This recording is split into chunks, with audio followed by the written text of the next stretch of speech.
Hello, and welcome back to Doomed. Solo playthroughs through Arkham Horror, the card games with a focus on roleplay and storytelling. Are we a little late today? Yes. Yes, we are. But never fear, my friends. For today, we're doing something a little bit different, a little bit exciting, and just a little bit more real. That's the one. Let me just readjust this. Little microphone cap here. Gotta pick off a hair. I'm sure this will feel really great for all you ASMR appreciators. Should I be muting my mic while I do this? Yes. Hello, everybody. Welcome to Doomed. It's absolutely wonderful to have you all here. If you're watching on the VOD, of course, thank you very much. I really appreciate the support on the platform, the video streaming platform known as YouTube. You can, of course, take a look at the video description down below. I will put a timestamp to where we actually start the action, aka drawing opening. Well, yeah, either drawing opening hands or reading the setup. Roomed. Real Doomed. Yep, exactly, Mr. But we only play scenarios that take place in a single room. So just the first part of the gathering, just the first part of... Anyway. Oh, yeah, of course. You bet, Nom here. I know I have a feeling where this is going, but Nom here asks, someone said Canadians can't say rough twice in a row. Do you care to prove them wrong? I would love to. I don't know why a Canadian wouldn't be able to say rough.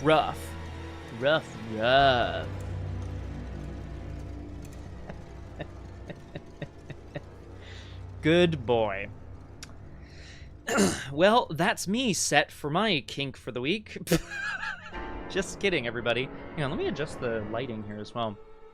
As always, please let me know if you can see and hear everything that's going on. I think the music's now a little bit low. I'll just pump that up. Guess whose speakers started working again randomly? Yay! We do... Woof! Love an ego adjustment. No, not automatic. Let's just do this. Hang on. We can fix this. Yeah, that's the ticket. I'm glad I'm getting a slight eco adjustment. Of course, so today on Doomed, we will continue Brethren of Ash, the new campaign from Arkham Horror, the card games. I'm just going to call it a second edition, but it's not technically a second edition. It's Chapter 2, the second scenario, which is called... I don't remember. Smoke and Mirrors. Ooh, continuing the fire theme. Yeah, yeah. The ego is doing well, Flower. I did get my ego checked a little bit, which is important. I'll also point out, so a couple admin-y things.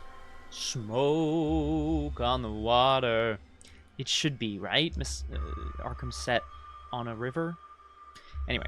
So we're going to continue with the second scenario of Brethren of Ash today with Isabelle Barnes, singular, Isabelle Barnes taking on Brethren of Ash, trying to defeat the Olmsted cult, which she believes is behind the recent occurrences in Arkham. Of course, I'll do a story so far. Of course, I'll talk about all that.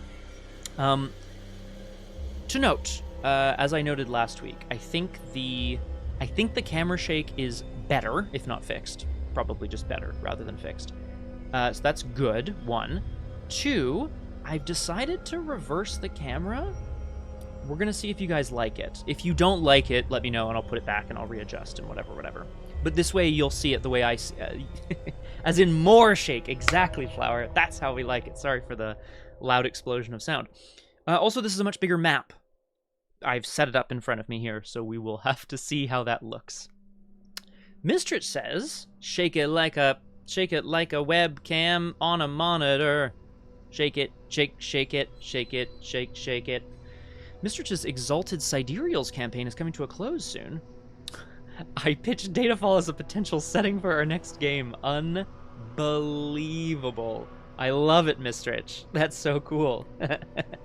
Will it be... well, okay, when you say next game, presumably it will be different PCs. How many folks do you run with on your crew? Let me know in the chat. So, I think that's all I really need to say. Otherwise, I guess the other admin is that later this afternoon or later today, we have Drew Crew over on Liz's channel. Come join us for that. We have a great time. And tomorrow, Sunday, 2 p.m. Eastern on YouTube, RPG Clinic. is the second of our 3 character creation sessions. John and Kate are going to be looking at Kate's new sidereal PC for our new campaign, Exalted Datafall, and talking about the PC, about the inspirations, statting it out. Not it, the character, sorry. And probably discussing a little bit more about the world, I would imagine. Oh, 5. That is a lot of folks. But it's a good point, Mr. Yeah, if everyone's really familiar with it, at least there's that. At least you don't have to... Because I feel like... Yeah, I was kind of part of... Well, John and I were trying to start some games many a year ago. This little thing called the pandemic kind of put a stop to it. But, yeah, there were a number of things going on there. But part of getting people excited about a game and a setting is that if you are... It was all, these were LARPs or whatever, but, like, you, the storyteller, need to do an awful lot of work bringing people on board if they're not already really familiar with the setting, especially something as complicated or complex as Exalted Third. Oh, that'd be so dope, Flower. Oh, Miss Rich, that's so sweet. Life. Hang on. I got this. Life, fate. Oh boy. Dual life weaving prana. Marriage charm. Just work with me. There's a better one. Someone get in there in the chat. Man, how long have I had this mug? Oh, the paint's flaking off. Anyway. Ooh, okay. Well, will the next one also be sidereals? Guys, can you all hear the music and so on? I can turn it up if we need. You know what? I will. You know what? Don't even say anything. Faith's entwined prana. Love that too. And Lover's Oath. Very good. Like that. Cthulhu, good evening. Hello. Welcome to Doomed. We're just about to dive in to do a little story so far and get into our setup. For this, the second scenario of Brethren of Ash. My understanding is that you've already played. Got it, Flower. No problemo. Oh, okay. Well, I'm glad you're here. I'm glad you're here! You do mean pie, like exactly pie, right? Not like... Oh, I'm glad they worked, Cthulhu. That's kind of crazy. Well, hopefully I can sort of narrate this pretty well. Let's go over to the other cam, and y'all can tell me if this is bothersome or not. It should be a bit more, like, visible. Everything should be more visible. It is a hot mess. As close as your processor allows. You betcha, Flower. Oh, okay, so first of all, there is still shake. I see it now. It wasn't there before! Where am I going to put the... Whoa! The chat. Let's put that over here, I think. Okay. So, what's pissing me off is that it was still shaking a little bit. Okay. Well, maybe it won't be too bad as we continue playing. Okay, so, first and foremost, I'll note. Take a look at this map, right? It's a little bigger than the last one. You should be able to at least sort of see some cards and stuff. The merchant district here. Classic Flower. That is 100% correct, yeah. Okay, cool. Well, that's going to make oh boy, it's going to make the irony of me getting real-life cards to play and put it on YouTube to be like, guys, look, I'm a real Arkham streamer, I'm part of the community. I don't just use a mod. And then to have the VOD be like Shake Central. It's intense. Anyway, I'll just describe the map first, and then we'll get into this. Well, we'll draw our opening hands, and we'll draw our look at our setup and stuff. The merchant district here is connected to Southside. I'm just doing this more for me than anything else. Miskatonic University, East Town, and the Waterfront District. If we go my left, Southside is connected on to French Hill, right at the end. Also to Uptown. Uptown is connected to Miskatonic University. Miskatonic University also connects over to Northside, which connects down to Downtown. Downtown connects back to Easttown, and then Easttown to Waterfront and Merchant. Yeah, okay. Yet, Flower. It's not going towards it yet. Okay, cool. Yeah, well, that's gonna... Yeah, so Mistrich, I'll be honest with you. Well, So what's annoying me is that I didn't think of that. I put the mat upside down so that, if you recall, last week it looked like this. So that, and then I physically turned all the cards around away from me, like an idiot. So now I've got two things I want to deal with, because that is going to piss me off too. Oh man. Well, I mean, what's the point of a live show if we don't make some changes, right? All right, guys, hold on to your butts. We're flipping the map around. Ow. If you had a wider high camera, you could have two windows from the camera, one part on the lower half and your play area to the left. Yeah, oh, yes, the stage left. Yeah, I think that would be nice, Nom here. I agree with you that, like, having a little window for, you can't see what I'm doing here, but down here is my play area, aka my mouse pad. That would be quite nice. The big thing is just how crammed a desk gets. Because, surprise, surprise, this is not the same as playing at a table. Okay. We're gonna just do this here. And we're gonna keep chatting upside down right now. No upside downs, guys. Yeah, I think you can't. Yeah, you can. Yeah, can you duplicate the same camera? I think so. Should be able to. Just use 3 4K cameras. Yeah, just punch in, guys. Just punch in. Hi, Ripley. Oh, Ripley's gonna have a field day with this, guys. I thought you liked being upside down, Flower. No, see, that's the thing, Mistrich. I don't think anybody really wants a Scott cam, if I'm being honest. Okay, so I'm gonna reset my setting here, and then I'm also my play area, and then I'm also gonna see if I can maybe rejig the camera. There we go. All right, now how did I do this before? Miskatonic was here, Waterfront was there, Easttown was there, Downtown was over here. Something like that. Okay. A GoPro inside the token bag would be such a gimmick, Nom here, and I'm legitimately here for it. That is the best idea I've heard all day.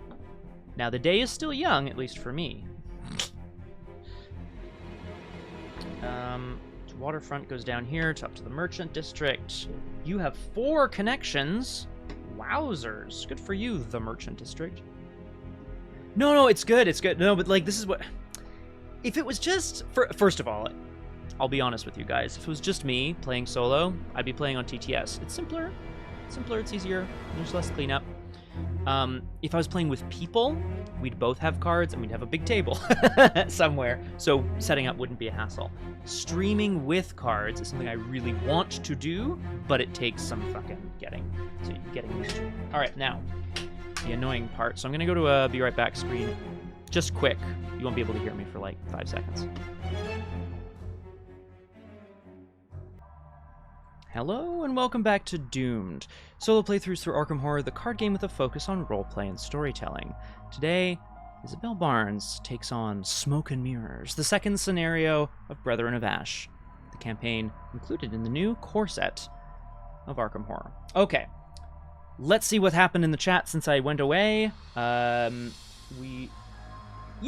think that's it, Cthulhu. I don't disagree that I think everyone having their own hands and stuff. I mean, I also think it's just like a better sort of social experience for everybody to be at the same table playing with real cards, right? Probably not sidereals. Lunars, abyssals, infernals, and alchemicals are all out. Out! Damn, Mistrich, what's left? Just kidding. There you go. Well, yeah, Cthulhu, you definitely strike me as someone who has a lot of experience setting up, which is good. I mean, I obviously do not have a ton of experience with the real life. Dr. Teddy Blair, hello and welcome, and I hope you stay for as long as you can. Oh, it's shaky still, isn't it? Oh, out as in the books have come out now. Out as in available. Out as in as in possible. No, that's gonna piss... Oh, guys, that's gonna piss me off so bad. It's okay, Scott. It's fine. Don't worry about it. Good. Yes. Okay. Well, I think a lunar set in Datafall would be interesting because, like, lunars deal with the wild. So, is the wild like a digital kind of setting?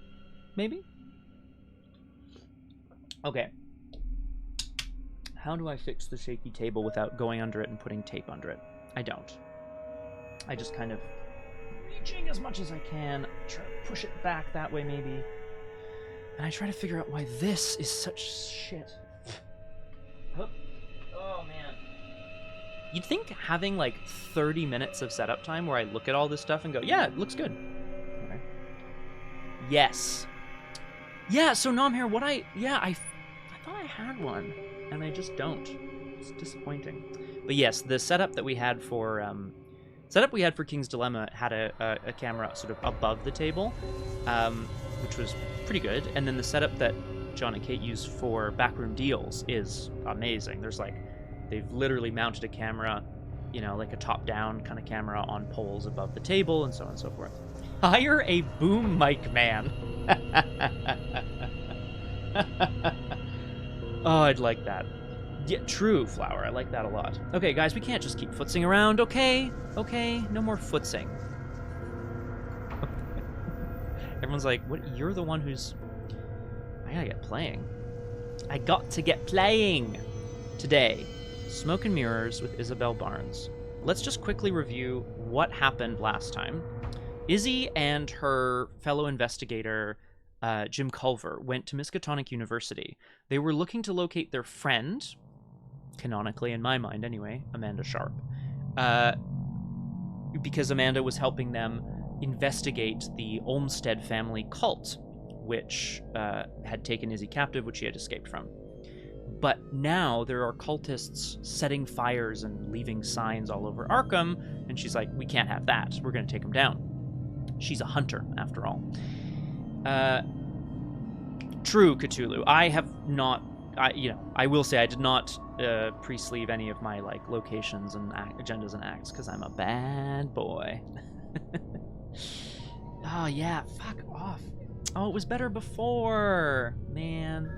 Yeah, 100% Flower. The camera is pissing me off, guys. I'm sorry, but we'll figure it out. What else do I have to say about last time on Doomed? Yeah, they went to Miskatonic University to try to locate her. Instead, were confronted by some creature wielding a khopesh, like a massive sort of scimitar sword thing. It's much more curved than that. And able to create fire. Some sort of mystical creature, perhaps? She and Jim managed to escape, regroup with Dr. Henry Armitage, and then storm back to the center of campus where they defeated the creature until it vanished. Which is not so good. Then, rather than staying behind to help with Miskatonic University and the fires that were burning across it, she left. Because there's no time, right? They don't have time for this bullshit. We have to get out there into the city and try to find as many people as we can. So, at the end of last scenario, we became the bearer of Dr. Henry Armitage. We defeated the masked pursuer. Oh, yeah, exactly. No, I'm here. Yeah, the story was there was a fire. We got out. There were more fires. We found the guy. We found Dr. Armitage, and then we beat up the guy with magic fire and a meat cleaver. It was pretty dope. And then there was no time, we have to go, so Miskatonic University burned. We suffered a mental trauma. Thank you. Reminder that I have a mental trauma. Oh, that's gonna piss me off. Please let me know if there's a buzzing from the microphone as I put a bunch of shit. Oh, it's gonna piss me off. Don't worry, guys. He's just playing it up for content. There we go. My wife, Trish, convinced me, Daniela, to hurry up as well. No, definitely not. I'm not sure if the alternative is... Well, the alternative is better for Daniela, but I don't know about Trish. Whoa, sorry about that, guys. What if I just... How do I stop it from shaking out? Okay, so we start with a mental trauma, which is 1 horror. And that, I think, is all that happened last scenario. So there was a whole bunch in here on earning, expending experience, trauma, insanity, and death. Correct. No, I'm here. Yeah, everyone in chat's like, it's fine. And I'm like, it's not fine. Nothing's perfect. Nothing's perfect. Nobody's perfect. I meant to say nobody's perfect. Let us do the thing. We're supposed to draw our opening hand now. So let's draw our opening hand and let's get doomed. I'm going to shuffle. And then as is tradition, I am going to shuffle, cut, and then put the bottom card on the top. And then the encounter deck, I'm going to shuffle, cut, and put the bottom card on the top. Yeah. So here's the top one on the bottom. Both choices have their advantages. There we go. Perfection. Perfection. Tie the stick to the chair. It's perfect, Nom here. Nothing can go wrong balancing a camera on a chair. Nice, Mistrich. I like that. Okay. Right, because then I'm going to do the opposite for the encounter deck, right? So, y'all can't see this, but I'll just do this here. I'm cutting. And then I'm putting the bottom card on the top. I can't wait to see what it is. And I'm going to do the same with the encounter deck. I guess I haven't read the intro yet, so I'm not going to read the agenda and the act. I've set up the map. I've got my resources. I'll read the scenario card here. Smoke and mirrors on easy standard. Skulls are -X. I think there's 2 of them in the bag. X is the total number of elite enemies in the victory display and under the act. Okay, so 0. Cultists are -1. I think we have none in the bag right now. If this is a test targeting, an elite enemy, reveal another token. Tablets are -3. I think we have 1 or maybe 2. If you fail, place a clue on your location. Gross. And then Elder thing, I think we have 1, -1 for each clue you control. Oh, yeah. Well, also just, like, we shouldn't. We're not doing this. We're not doing this IRL. 1, 2, 3, 4, 5. Aragwen, hello. Welcome to Doomed. Wonderful to have you with us. We're just drawing opening hands before we do story. And it's absolutely wonderful to have you with us. Aren't you away from home right now? You don't have to say that necessarily. The bottom card, the card that I put on top, is a Will of the Cosmos. We're not mad about that. So I drew Will of the Cosmos, Cosmic Flame, Premonition, and Bandages. Cosmos, Cosmic Visions. Sorry, other visions. And Bandages, which are just Cosmic Stardust that you put on your wounds. Ah! Gallop. That sounds like a nice place, Aragwen. What a lovely name for a place. I hope you're having a good time. Cobalt, hello! Welcome to Doomed. Wonderful to have you with us. We're just drawing opening hands before we read the intro. But it's great to have you here. It's fantastic. I love Will of the Cosmos. I'm going to keep it. That's 2 free clues. 2 free, you know. I'm going to need a weapon, so I'll keep a Cosmic Flame. I love Premonition. I don't like Bandages is good, and I guess it's not as good as an ally, but it's essentially damage soak, which I need. So I'll keep 4. I can't believe it, and I'll mulligan the other Cosmic Flame into a Fearless level 2. Well, we are not mad about that, sirs. Okay, so what Namir is referring to. No, you know what? Real doomed heads in the chat, no. Doomed heads. Are we going with roomed, by the way? Real life doomed? I've shuffled and I'm not cutting again because my opponent said, don't bother. It's fine. All right, that's a good opening hand.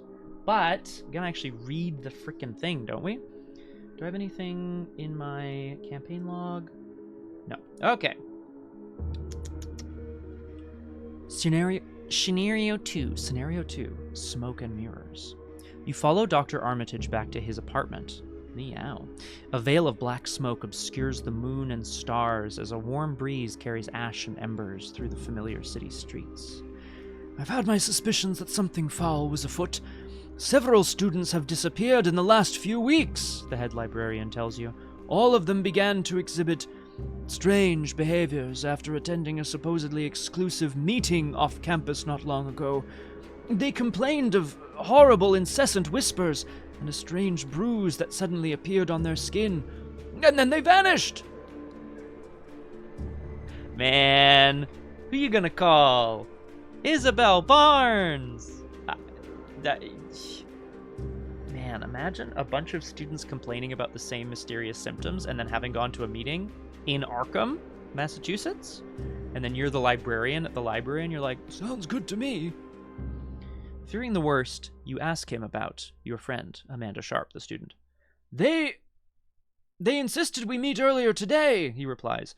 They told me an organization calling themselves the Brethren of Ash have been inviting students and vulnerable citizens to these strange assemblies.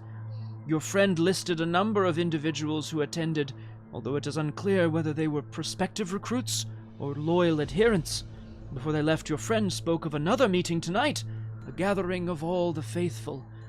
I don't know why, but the thought of it fills me with an unutterable dread. And now your friend is gone, he says dourly. You resolve to interrogate the list of suspects and then meet at Velma's Diner in Easttown before midnight. The head librarian suggests you use a light touch. I'm gonna laugh and shake the table whenever I laugh, guys. That's just is what it is. I think that's hilarious. Man, just moving my legs. What if I move my chair? Ah, see? That's better. Okay, there you go. You resolve to interrogate the list of suspects and then meet at Velma's Diner in Easttown before midnight. The head librarian suggests you use a light touch rather than the more heavy-handed approach, which could alert the Cabal. However, you worry you will have no other choice. Add 2 cultist tokens to the Chaos Bag for the remainder of the campaign. Record this in your campaign log. Proceed to setup. All right. What I was referencing, Nomhair, which I thought you were referencing, although maybe you weren't there last week, is that I know you were there for part of last week. Is that on my first run of Scenario 1, I went, 2 clues. Spend, and then immediately got, like, roasted by the Servant of Flame. What am I doing? 2 cultists. Can you guys see this? Look at this tray of sick-ass shit. There's one. They're very nice. They're very nice to touch. 2 cultists. Oh, sorry, guys.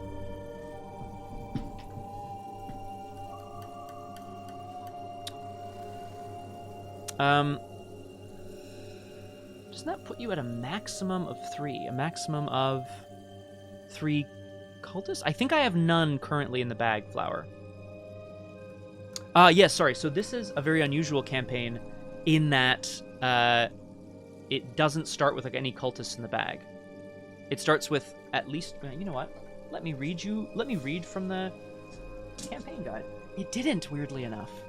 It had tablets and elder things. So yeah, standard, 2 skulls, a tablet, an elder thing. Yeah, Cthulhu, yours, mine, the podcast I listened to, Drawn to the Flame, the guy was doing a blind playthrough, and he first of all, he played the starter decks, which are a bunch of one-ups, and it was a little touch and go, but he randomized as well, so he rolled, and he got Daniela, so he went, okay, Daniela solo, 2 clues, immediately killed. And then he was like, I'll re-roll Isabelle Barnes. And then he made it through Scenario 1. Okay.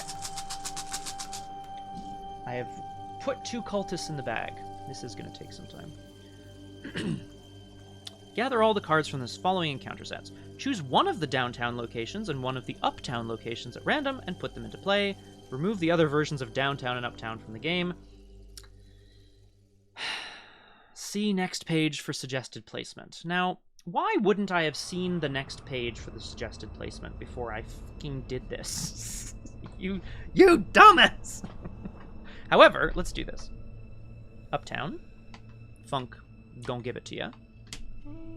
Wee! And downtown. And then I will potentially redo the entire setup here. I think so theirs is a 3x3 grid, and I don't have that much space vertically.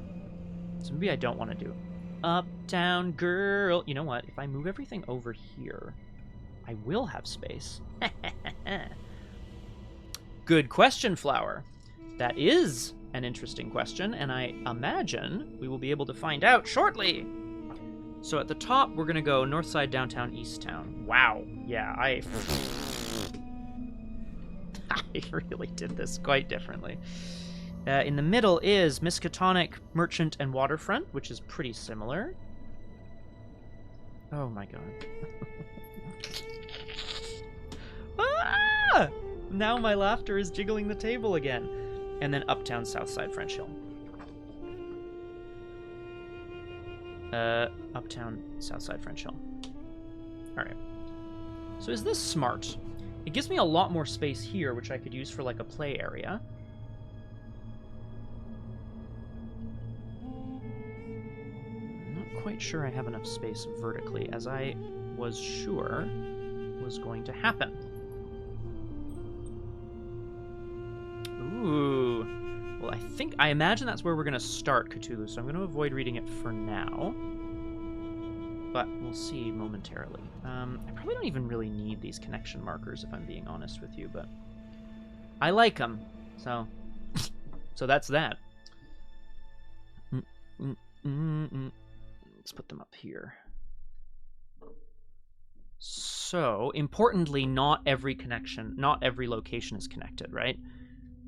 Which is why I'm using these connection markers.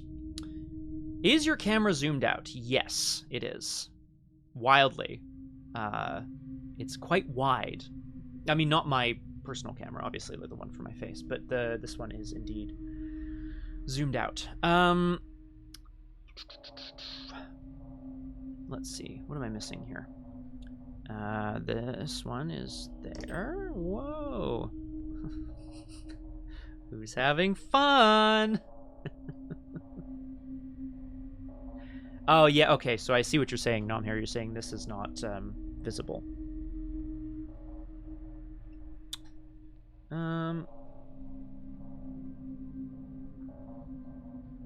What if I move everything, like, up a bit more, though?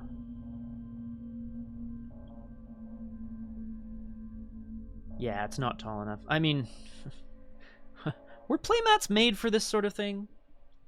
Am I a Zoom or a Teams guy? Great question, Dr. Teddy Blair. Also, hello again. Welcome to Doomed. I was a Zoom through the majority of the pandemic. That was the program that was used. I used to work at a school as a tutor, and various other sundry things at that private school. That was the program they used. That was the program I used, if that makes sense. My more recent employment, when we have meetings, it is via Teams. But also, you probably know this, Dr. Teddy Blair, but, you know, just in case you don't, most of my work is as an actor or as a writer, neither of which really require video conference calls. Yeah, Flower, yeah! Okay, bye, Eric Gwen! Mwah! Yeah. Well, you don't have to tell me, Nom here. About the overhead shot. Yeah. Okay, I've got my hand drawn. I put in the two things. I redid the whole map, because I'm an idiot. Put the North Town, East Town, Merchant District. Play. Great. Gather each card in the People of Arkham encounter set. Choose one of them at random and set it aside, out of play, without looking at it. Shuffle each remaining card, along with the Servant of Flame, and deal one card face down between. North side.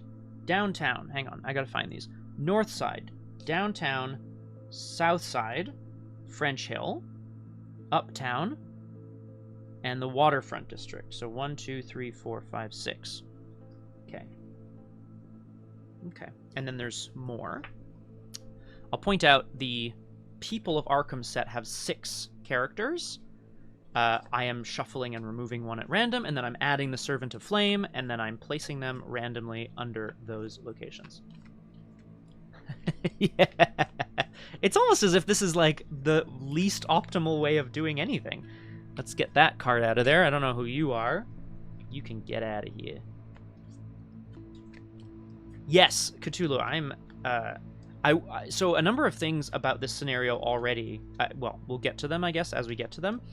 But of course, it's very reminiscent of Midnight Masks, but I have a feeling it's going to be a little less random and a little more, maybe not fair, but like a little more, a little less up to chance, which I quite enjoy. So yeah, so one of them is gone, and the rest I'm actually going to put them directly under, because I actually can. Uptown. Waterfront. And then the 2 up here, downtown. And north side. Yeah. A little more consistent, hopefully. Oh my god, Dr. Teddy Blair said the thing. Oh my god! Dr. Blair said the thing! I'm here for a focus on roleplay and storytelling. Okay, well, you bear with me because we're getting to that. Check your campaign log. If Miskatonic University burned, put Miskatonic University in flames into play and remove the other copy from the game. Ah, but if we saved it, we'd have a doom on the agenda. I have to check the backsides. Hello, Shalinia. That's the In Flames copy. That's there. Shalinia, welcome to Doomed. Wonderful to have you with us. Solo playthroughs through Arkham Horror, the card game with a focus on roleplay and storytelling. Place 1 doom on the agenda for each investigator in the game. Boo. Oh, we start at Miskatonic University. I thought we went to Armitage's apartment. Oh. Ethan and... Okay, sorry, let's do all that first. So we start at Miskatonic and we place a doom on the agenda, but just the one, because there's just one of us, which is great news. We've been thing-said.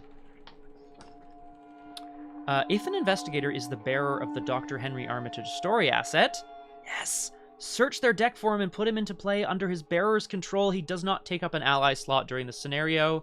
Truly, the best day of my life. Set each copy of blah blah blah out of the shuffle. You are ready to begin. Strategy tip.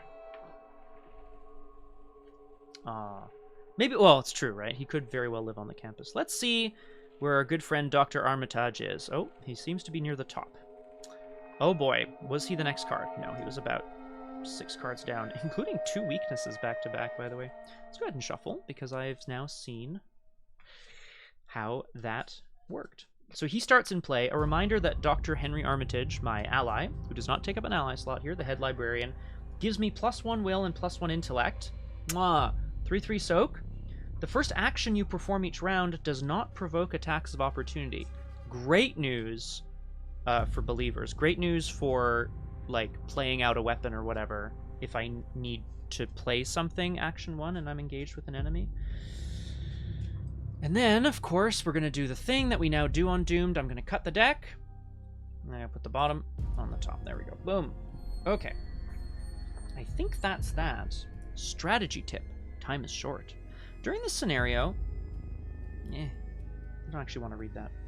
New keywords and concepts. So there's a few keywords and concepts here. I know most of them, which means y'all in the chat will know most of them, but I'll go through them anyway. The Codex, which was introduced in Hemlock Vale. Some card effects and abilities may direct players to read a codex entry. Locations, characters, and enemies have codex entries.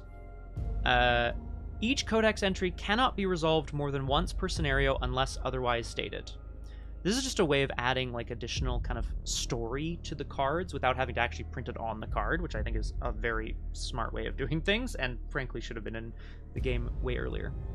When resolving a codex entry, the player who triggered it resolves all of its effects. Oh, that doesn't matter to me.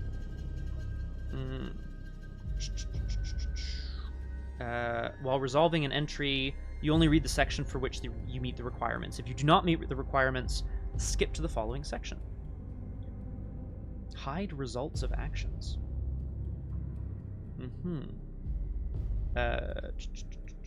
Great. Alert is a keyword ability. This is if you try to evade an enemy with alert and you fail, it attacks you. It's like retaliate, but for evasion. Aloof is a keyword ability. Enemies with aloof do not automatically engage investigators at their location. So they spawn unengaged. You have to engage them to a fight, to do anything with them. Yeah. And then elusive is annoying. Elusive is a keyword ability. Oh, yes, I see what you're saying. Sorry, Flower, I understand now. Yeah. And how would you know? Or you shouldn't know in advance if you're like just doing it for the story, right? Elusive is a keyword ability. This one's going to be really annoying, folks. Strap in. This was also from Hemlock Vale. Elusive enemies represent enemies who want to avoid Isabelle Barnes for their own survival or to accomplish their own goals. If a ready enemy with the elusive keyword, so ready is important there, right? So it's evaded, this doesn't trigger.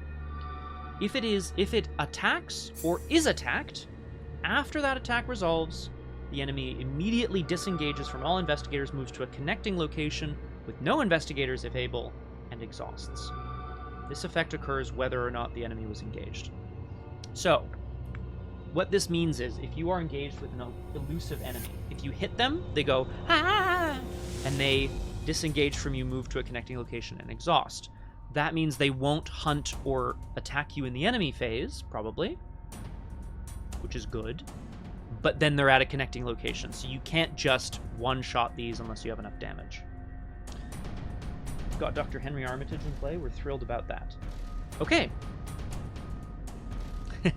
Every attack is a Cyclopean Hammer. What do you get, the mystic who already has a Cyclopean Hammer? Agenda 1A. Arkham Alive. Can you guys, like, see this? I want to, like, be able to read it, too, though.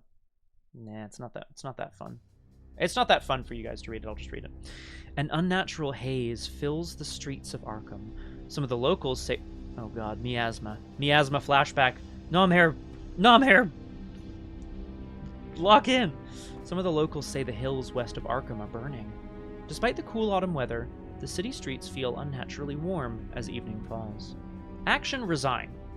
You return to compare notes with Dr. Armitage on your friend's whereabouts. Tendu.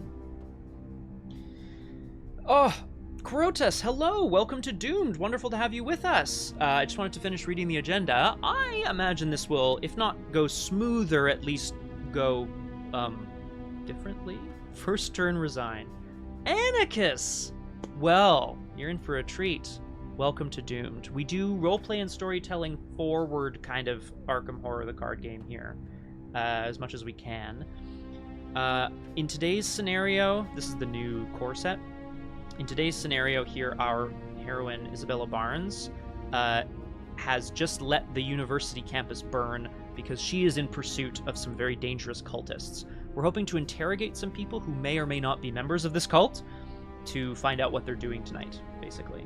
It's great to see you, Anarchus. How the heck have you been? I keep seeing you streaming at times when I'm not available, unfortunately, but I hope you're doing really well. Let's look at our... The elusive says move to a connecting location, but with no investigator if able. Yeah. No. So they do still move. Even yeah. So if no investigator if able, so they do still move. It is like annoying because I mean that could be really fun though, right? Because if there's only one connection and you just like slam them and then they go flying into the arms of your friend who's also got a sledgehammer.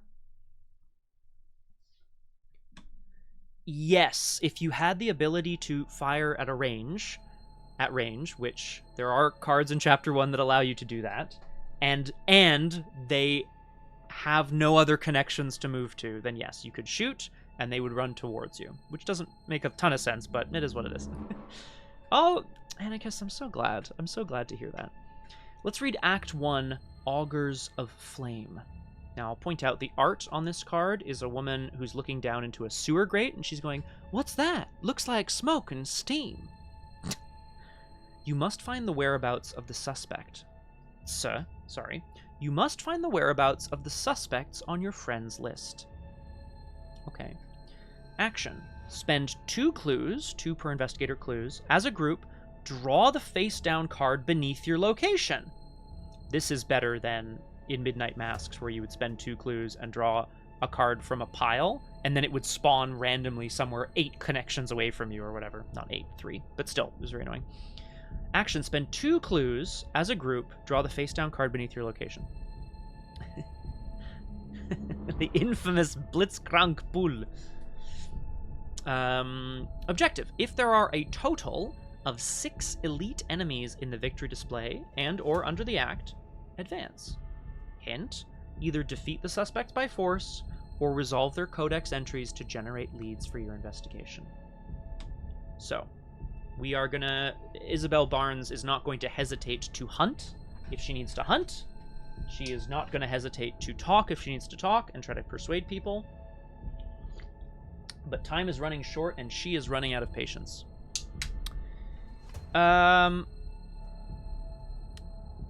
Great question, Flower. There is a second agenda, which I tried not to reveal the doom on. So, relatively generous, but of course Midnight Masks also was relatively generous until the encounter deck started placing doom everywhere. So we've already drawn our opening hand. We start at Miskatonic University. Miskatonic University. Arkham's own Miskatonic University is often a source of rumors and gossip. The university's restricted archives are a subject of great interest, and the campus is often awash with chatter about the strange findings of its curious faculty. I like curious faculty here. It really implies a bunch of kooky guys, you know? Kooky people. Miskatonic University in flames. 4 Shroud and a Clue. Sorry, my finger's on it. Victory 1. Forced, when the investigation phase ends, deal 1 direct damage to each player card with health at Miskatonic University. Well, good thing for us, the will of the cosmos, is that we're going to hopefully deal with this. So let's get the F out of here. So Miskatonic University is still in flames, but we have Dr. Henry Armitage, which is great news. And I have 2 cards I wanted to play, so I'm going to play 2 cards and move. Yeah, that's the game plan. I have exactly 5 resources, so let's do it. Bandages, Cosmic Flame, and move. So. Is that right? And then we're going to move out of Miskatonic University to the Merchant District, which is more central. Or do we just go up to, like, Northside and just kind of get her going? I kind of want to explore locations that don't have cards under them first if we can, because I imagine they'll be easier, but we'll see. Only player cards. In the previous scenario, Cthulhu, the Fire Treacheries, I think they do damage to non-elite cards with health, which is pretty dope, because then, yes, you can burn enemies.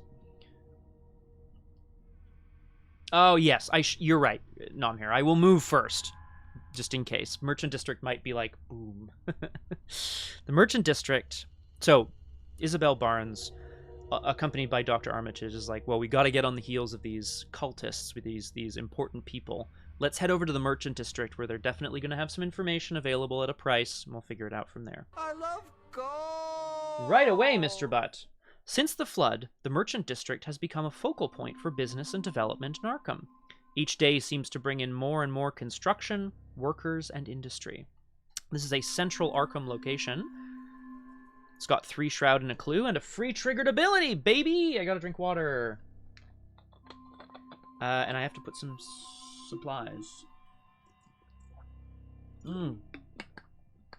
Oh, yeah. That's the stuff. Thanks, Mr. Butt. Central's never good. Alright. Bandages comes into play with 3 supplies. Cosmic Flame comes into play with 3 charges.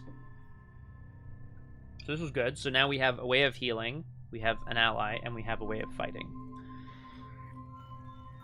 Oh, no worries, Mr. Butt. It is a bit of a weird one. I'll give you that for sure. Are you winning? We just started, but Isabelle Barnes is ready to take on the world. I should have said as well. Merchant District has 3 Shroud and a Clue. And there's a free trigger here. During your turn, if there are exactly 1 or 2 investigators in the game, move to a connecting location. That's dope as hell. Maybe I should just do that now. Will of the Cosmos discovers a clue at your location and a clue at another revealed location. Interesting. Are you on your way to winning? I am. Thanks, Mr. Butt. Yes, I think it's going pretty well.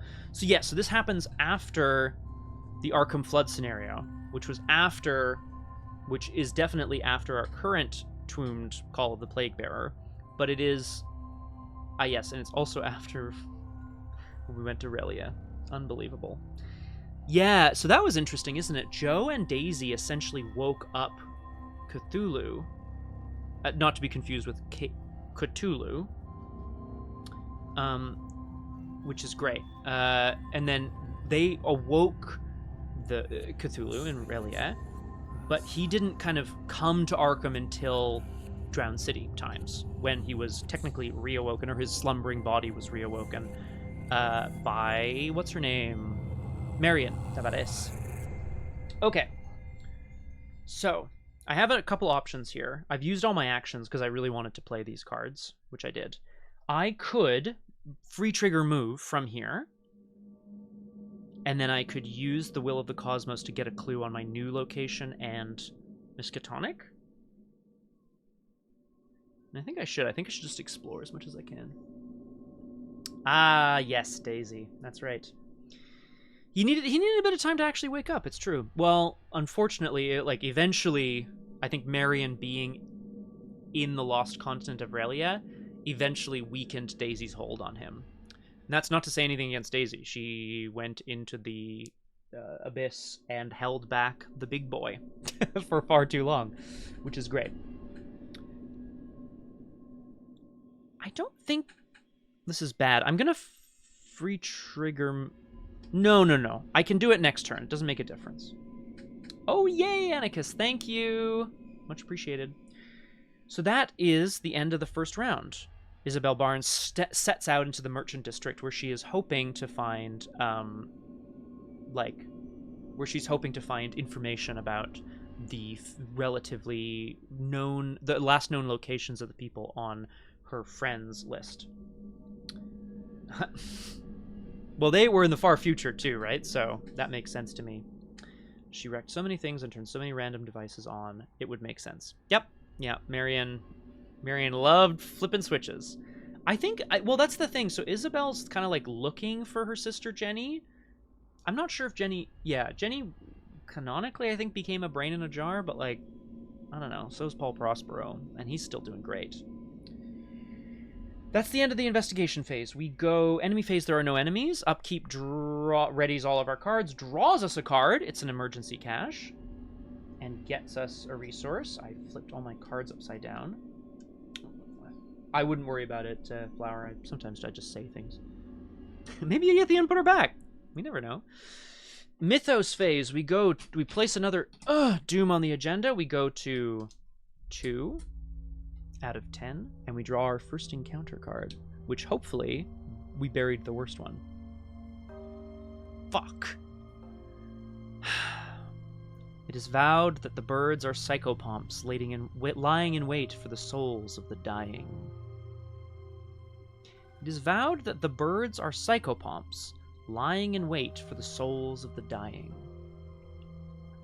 As Isabelle walks away from the Miskatonic University, still burning and crackling and smoking behind her, she starts asking questions along the waterfront.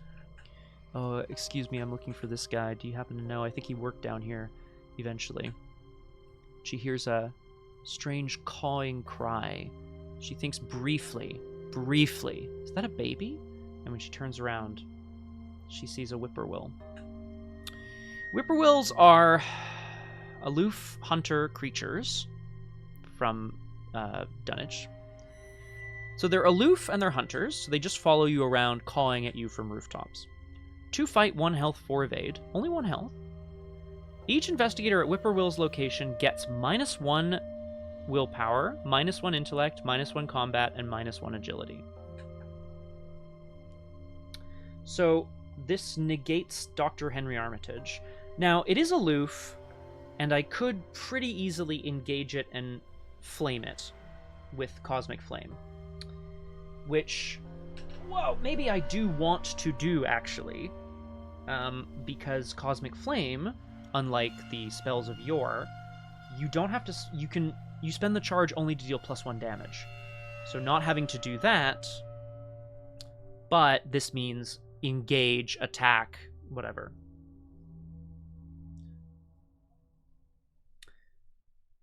They're irritant enemies. Yeah, I think like little nuisance-y ones.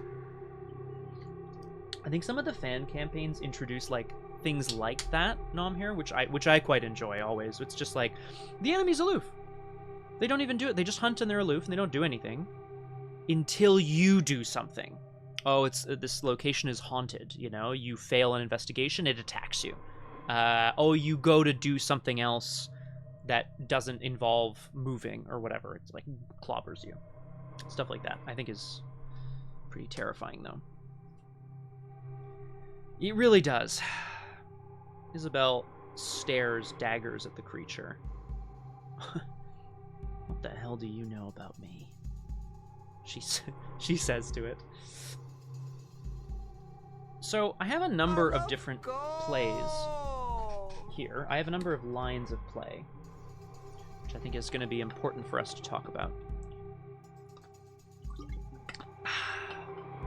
Delicious. Thank you, Mr. Butt. So I could spend 2 actions killing this whippoorwill. If I don't, I'm going to be at -1 to all my stats as it follows me around the map. Now, if I just accelerate past it, it's going to have to take time to come get me. So that's probably the best way of doing things, I think. I have a premonition and a will of the cosmos. Now, fun little combo here, just to talk shop for a second here. Premonition, you put it into play, you seal a random token from the chaos bag on it, and then when you would reveal a chaos token, you instead use that one. So you get a premonition of what's coming. Will of the Cosmos says, place a doom on a player card you control, then discover a clue at your location and a clue at another revealed location. So you can doom the premonition. Pretty sick. And then this goes away, which is quite nice. I think the resources are going to be good. The whippoorwill doesn't do anything. Whippoorwill, whippoorwill, whippoorwill. No worries, Mr. Butt. Thank you so much for being here. It's true, Flower. That is a good point. So I could just accelerate away from here and then do a little Will of the Cosmos to grab the clue off Miskatonic, which I want because it's got a victory point. I think I will. I'm going to zip up to East Town to start. Whippoorwill? I hardly know her that well. Isabelle eyes the strange bird who's, you know, traditionally an omen. Oh, cut off her head there. The whippoorwills are traditionally omens of death, but you don't normally see them in town. She eyes it again. Yeah, and then I'll have to start fighting them. Ugh. East Town up here. The oldest district in Arkham. East Town hasn't aged well. Sorry. While Hibbs Roadhouse and Velma's Diner are well-frequented establishments, newcomers find very little else inviting. 2 Shroud and a clue. It's got a reaction here. After you discover the last clue from East Town, search your deck for an ally asset and play it, paying its cost. Shuffle your deck. Limit once per game. Well, hell. Hell, guys. So I need the money, and then I need the clue. Yeah, exactly. Well, I'm very glad that we're going to be saving them, Nom here. And the Schaffner's general store is also, like, rallied or whatever, right? The future? No, it's in the past, I think. This all happens after the flooding, so I think everything else happens before the flooding, I think. Okay, so that was a free trigger. I still want to move... Oh, God, Armitage is alive. He better not be dead in our universe, man. I mean, like, I know we killed him, and I understand that, but, like, he better come back to life. He better be reincarnated. I want to play emergency cash. I want to get some clues. I want to move. And then I'm still ahead of the whippoorwill. Sick. Isabelle Barnes heads up to East Town. East Town is where Jim Culver lives, her fellow investigator, who also kind of went off after yeah, he better come back alive. I want to kill him too. Jim lives in East Town, and since Jim's specialty is more supernatural than Isabelle's is, she thinks, okay, well, I gotta make sure I have my friend here, and we'll start hunting people down. Downtown, north side, the rich parts of town, that's where potential cultists would hang out. She's looking at her list of names going, I bet they're in this neighborhood. I'm gonna play emergency cash to gain 3 resources for my first action. For my second action,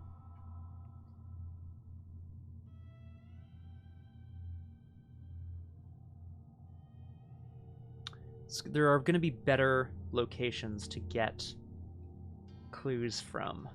Let's go ahead and premonition. Because this is important, right? What this is. Because if it's something I can... It's a -4. Okay, it's essentially an auto-fail. It's... Well, obviously not, but like, you know. Okay. So, I'm going to... summon Jim. We're gonna go to his home. And I'm gonna use Will of the Cosmos. Place a doom on a player card you control, and then I'm gonna discover a clue at my location. Nope. And a clue at another revealed location.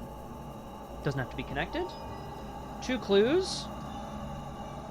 1 victory point. After you discover the last clue, search your deck for an ally and play it. Jim. There he is.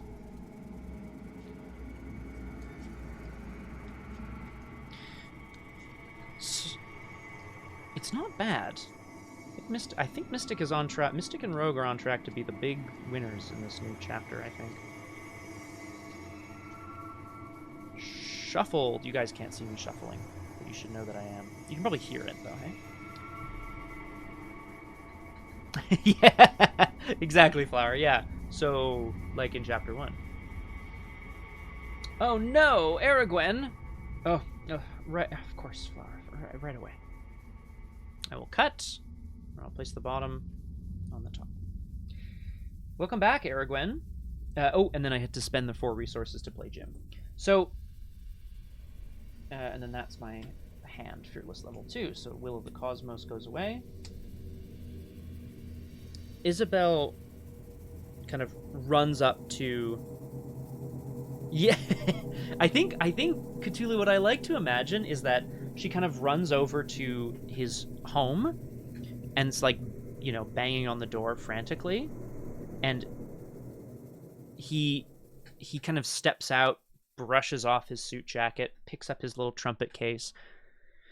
Miss Barnes, I'm ready to figure things out. What are on those lips? What are on those lips? What are the names on that list?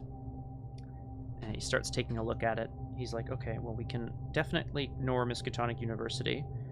That's going to be a lot further away. You know, no one will be hanging around there after what happened last night, or, you know, an hour ago or whatever. But he looks curiously at Isabelle and then kind of like leans in closer, and then he produces. He reaches his hand out and he just lays it over Isabelle's. And when he removes his hand, there is a small blue flame crackling in it. He raises his eyebrows. You may not have the sight, Miss Barnes, but you certainly have the power. Just to piss people off. Yeah, look, they were in a random order before and they're in a random order again, you know? So that was that, and then last action, I'm going to move again to downtown. There's never a quiet night in downtown. Arkham's busiest district is home to glamorous new theaters, hotels, high-rises, and the finest dining in all of Massachusetts, or so they say. 4 shroud and 2 clues. Bet you wish you had Will of the Cosmos now. Of course, nobody mentions the sanatorium. It's got victory 1. Reaction: after you discover 1 or more clues at this location, heal a horror from an investigator or ally asset at this location. Hoggies. Now, unfortunately, Izzy is not the best at just discovering things. She's not the best at investigating here, but there is someone in downtown, somewhere either in the sanatorium or visiting the sanatorium or perhaps visiting a nightclub that's on her list that she needs to talk to. That brings me to the end of my turn. So in the enemy phase, Hunter's Hunt, the Whippoorwill is going to come towards Isabelle, and the fastest way is still through Easttown. So we're going to continue on after here, hopefully. And then I still have Doom on my Premonition, which kind of sucks, but at least I know what's coming, right? And then I will draw a card, Breaking Point, and gain a resource. I will gain a resource. We didn't see this at all last scenario. Breaking point is Isabelle's weakness. Her what's the word I'm looking for? Her signature weakness. Will you be a whippoorwill or a whipple won't? Hello, Roger Twy. Welcome to Doomed. Wonderful to have you with us. Izzy is dashing through the city trying to confront cultists on a list. I think very much so, Flower of August. Yes. Isabelle, knowing that she has these strange mystical flames burning inside of her and having so much help, she is starting to feel herself reaching a tension, a breaking point, if you will, a bit of tension as she realizes that this city has far too much ground to cover and they're never going to make it.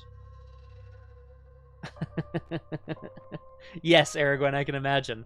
I'm so sorry. I have done that before and I will do it again. Breaking point says, take a direct damage. Then, if you have 6 or fewer remaining sanity, take a direct damage. Then, if you have 3 or fewer remaining sanity, take a direct damage. So I'm going to take a direct damage. And then I'm going to use bandages to heal it. I think that's pretty good.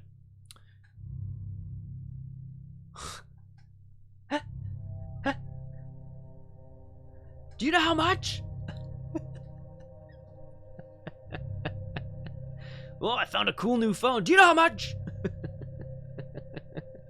I took damage, so I'm going to exhaust Jim to draw a card. Second sight. Apparently I do have the sight if I have the resources to play it, which I never will. Okay, a very dramatic upkeep phase. Great. Let's go to Mythos. We put a Doom on the agenda. We go to 3 out of 10. We draw an encounter card. This is, I think, the thing I was most worried about. I saw some big, chunky enemies in the pile. Now the idea of not taking care of that whippoorwill is really pissing me off. And we'll see how it goes. The Bat Horror. So, Isabelle starts to make her way towards the sanatorium, flame crackling inside her veins. Jim and Henry at her back, Dr. Armitage, whatever. And she grits her teeth as she realizes it doesn't matter how much we get through, we just have to interrogate some of them. A slight caw from over her head realizes, oh fuck, that bird is following me again. She looks up and descending upon her, it looks like a man with wings, and then she realizes it is the leathery skin of a bat, but far too large, far too unnatural. There flopped rhythmically a horde of tame, trained, hybrid winged things that no sound eye could ever wholly grasp or sound brain ever wholly remember. It's a 3 fight, 4 health, 4 agility enemy. It has elusive and hunter. Mothin. So it has elusive, but it also has hunter, which is very annoying. So I think what we're going to do is hit it, and then it's going to run around, and then we're going to try to GTFO. What happens if I draw the card under here, and it's, like, really bad? Okay. The Bat Horror is descending upon us. Oh no, it's true, Cthulhu. The chirping from the whippoorwill does indeed bring doom, because it attracts the horrible creatures that we don't want to see go bump in the night. We're back around to the investigation phase. Now, importantly, I have a couple of things on the go here. The first is that I know what my premonition is going to do, right? Premonition is a -4. I also have Dr. Henry that says the first action you perform each round does not provoke attacks of opportunity. So I could play a card, but I don't have the resources. If I were to fight with Cosmic Flame, I would fight with Willpower. I'd be at 6 to 3. I'd commit Fearless to go up to 8, and I would succeed. I'd fight it, and it would move away. However, I could also do the spend 2 clues and see what the card under here is. I don't think I want to do that, though, do I? I don't think I want to spend 2 clues. I think I want to get rid of this guy first. And then I pull the ball. Exactly, because there are cards under these locations. And one of them is, well, I mean, I think they're all enemies, but one of them is definitely an enemy. I also don't want to, like, move away and then move back, you know? It just kind of sucks. Maybe next turn I'll take care of the whippoorwill while I sit here. Oh, hello, Honeychew! Welcome to Doomed. Wonderful to have you with us. This is indeed Arkham Horror, the card game. I'm just playing with real-life cards today. Yay! Can't really see me clapping. There it is. Okay, we have to deal with this bat horror. I think we just do our plan, right? We have a premonition. Isabelle blinks, and when she opens her eyes again, she realizes the creature has not yet descended upon her. It was a premonition of what is to come. She wheels around and points at Dr. Armitage. Get down! And then she goes, Jim, look! And they point up there. She wheels around and tries to control the small spurt of blue flame that erupts from her hands. I'm gonna fight the bat horror. Sounds good. Fight with willpower. If you succeed, you may spend a charge for it to deal +1 damage. Yeah, no, sorry. We have to, I know I have to do this. So I have 6 willpower. I'm gonna be pulling a -4, so I need to commit Fearless level 2, which I know will succeed. Which is good. Premonition goes away. Fearless says, heal a horror if the skill test is successful, so I will. Not mad about that. I'm full health again, which is great. 2 damage. Goes on the old guy. The old bat horror. Because I am going to spend a charge to deal 2 damage. It's good to know, right? Beerless is a dire situation. Oh god, you're right, Cthulhu, and I am currently beerless. The bat horror has taken 2 damage. It is elusive, so it's going to move to a connecting location without investigators. I'm going to move it to East Town, and I'm going to exhaust it, and I'll put it under this whippoorwill, who I'm going to try to kick ass next turn. Okay, I have 3 intellect and no other way of getting clues. So if I spend the clues now, I may well pull an enemy, at which point I think I'm just trying to fight it. It doesn't feel great, but maybe that's what we have to do. Okay, what's the worst that happens here? The worst that happens is that we draw a really big enemy that we can't defeat immediately, and then next turn we have a whippoorwill at our location, which I could engage, fight, and then keep fighting, and then I'm going to have a bunch of enemies on me forever. What else do I have in hand? A second sight with an intellect icon. Doesn't help me at all. I could sort of set up more, move away, maybe check north side. Oh, welcome back, Nomhair. Hello. No, not even. We had a premonition of a large bat-like creature swooping towards us from the rafters, the corner of the asylum. So we turned around and we shot it using a cosmic flame. The gout of blue flame exploded from our hand, and we drove it off, screeching into the night. So I have 2 lines of play, right? One is reveal the card under downtown, and then probably it's an enemy, and probably I have to do something with that. Or move and just start drawing cards later. Just maybe what I want to do. I feel like clues be good, though, and I should not have too many, because there are token effects that place clues on my location. I have 2 actions, and I may well regret this, but we're going to do it. I'm going to spend both of my clues. I think I am going to regret this.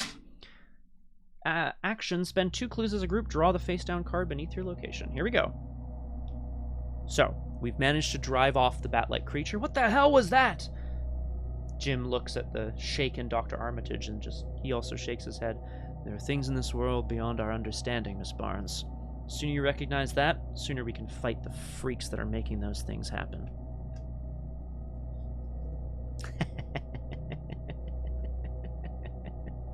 This is the Servant of Flame. You all know him. You all love him. He's got his massive Kopesh, question mark?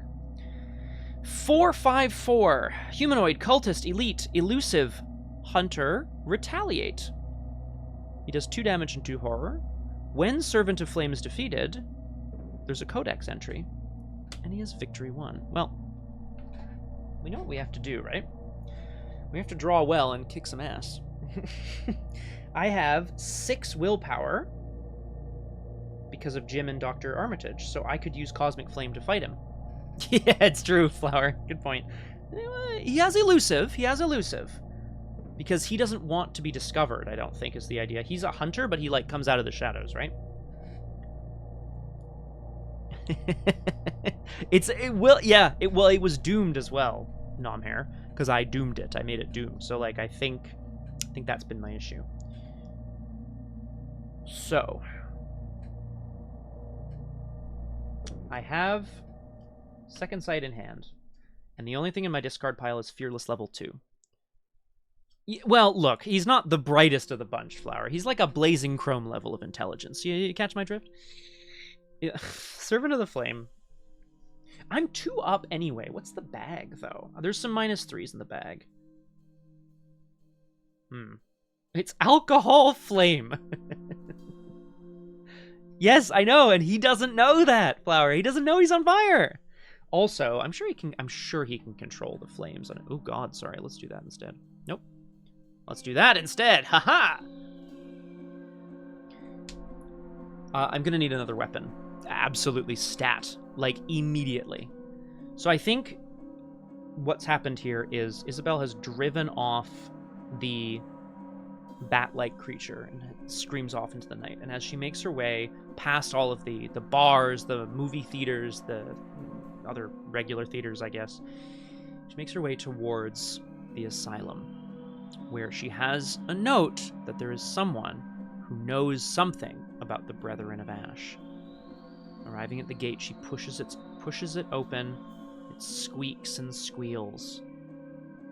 And as she steps towards the door, she finds the main door locked. She turns around to look at Henry and Jim and the flaming figure behind them. She drops into a crouch and tries to ready her flames. Like Flambe, exactly. God, I love that game. Let's fight with Cosmic Flame. I'm going to take a horror to recommit Fearless level 2 from my discard pile. That's my free triggered ability, right? During a skill test, take a direct horror, commit an eligible skill test. So I'm going to commit it to fight with Cosmic Flame. Cosmic Flame, this takes me up to 8. Aha! So, good point, Flower. Good point. He's clearly immune to regular fire.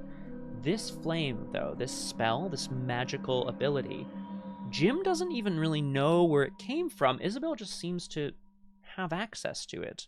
What is this thing? He wonders. What is this, what is this mystical ability that she seems to have access to? I am going to...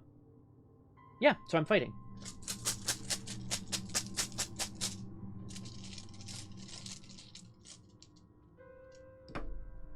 -2. Sorry, I'm never gonna put it the right way up. Yeah, Cosmic Flame's stronger than regular flame. It's blue, right? It's cooler.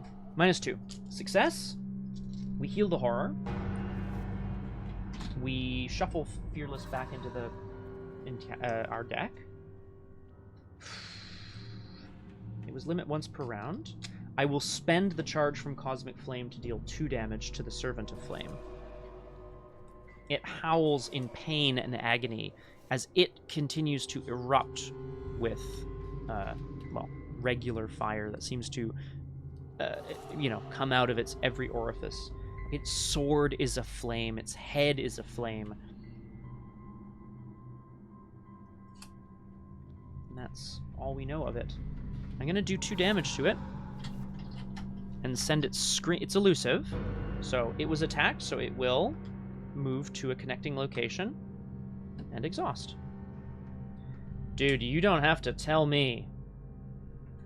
What was the card? There's something about... I was thinking about this the other day about, like, what Chapter 2 seems to have been a lot of reprints, a lot of cards that do similar effects. I'm trying to figure out what... Oh, yes, I was thinking of In the Thick of It. And I was like, I wonder if that's ever going to get printed again. Of course, play with your Chapter 1 cards. No skin off my back. I'm wondering if it was a mistake. Trading trauma for XP. Unless you're playing, say, Susie, who can't do anything with that XP. Well, sorry, she would bank it for later, I guess. Unless you're playing someone with a very limited health and sanity pool, or someone who needs their health and sanity, it just makes sense to take it. It's too hot to handle. She lobs what can only be described as a fireball, blue and glowing. The orb bounces once on the ground and explodes in front of the Servant of Flame. He howls and stumbles off into the night. That is the end of my turn. So, in the enemy phase Hunter's Hunt, the Whippoorwill moves in to my location, which gives me -1 to all my stats. Upkeep, I draw an Unexpected Courage. Love to see that. I gain a resource. And we ready all of our cards, specifically Jim, who I'm sure we will need. Yeah, Cosmic Flame, I'm already down to 1 charge. So I'm going to need a Meat Cleaver or another Cosmic Flame, I guess. Oh my god. Because, yeah, that's 2 more health, 3 more health. The Whippoorwill, we can just, try to shoot at it, I guess. Okay, that was upkeep. We will place a Doom on the agenda. We go to 4 out of... you guys can't really see that, eh?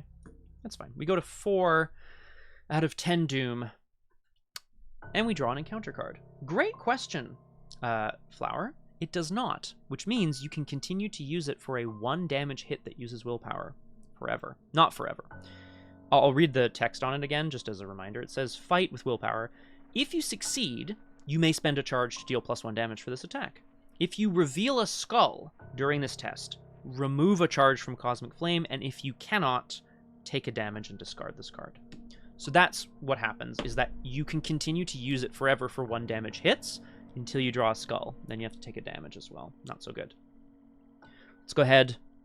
A cawing at the top of the building draws Isabelle's eye, and she shudders as she sees that bird, the same strange rural bird, cawing at her. Just gonna turn the music up a little bit. Yeah. Well, ironically, Flower, Jim Culver, the Haunted Musician, loves this card. Well, I mean, he loves it. He's okay with it. Jim Culver, the Investigator, doesn't like the card. Let's go ahead and draw an encounter card. Eager for Death. Well. Great question, Cthulhu. Does this mean you can decide if you want to destroy it or deal a damage? It says, if you reveal a skull, remove a charge from Cosmic Flame. If you cannot, take 1 damage and discard a card.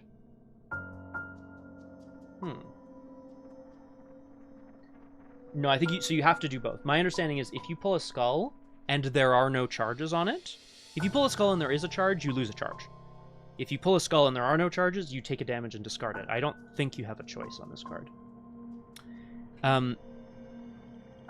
Isabelle Barnes looks up towards the creature and sort of caws back at it. Jim and Henry look at her quizzically like, what are we doing here? And she turns around, basically foaming at the mouth. Whoever this brethren is, these cultists, they're sending those things to spy on us. She points at the bird. Eager for Death is also from Dunnage. If they can catch the fleeing soul when it leaves the body, they instantly flutter away, chittering in demonic laughter. Test Willpower 2. Increase this test difficulty by 1 for each damage on you.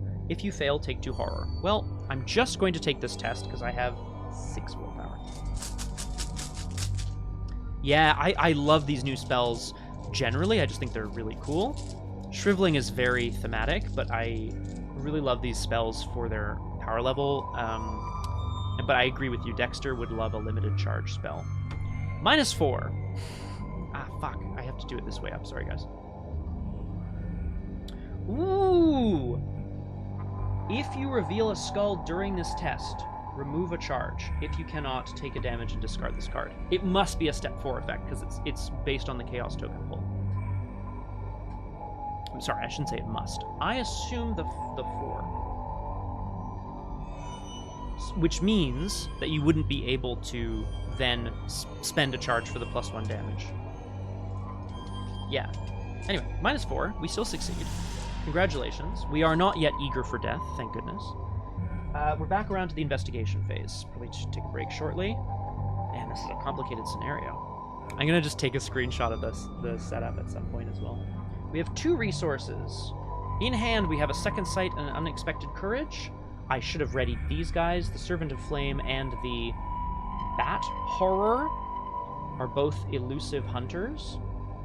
Bat Horror has 2 health left. Fuck.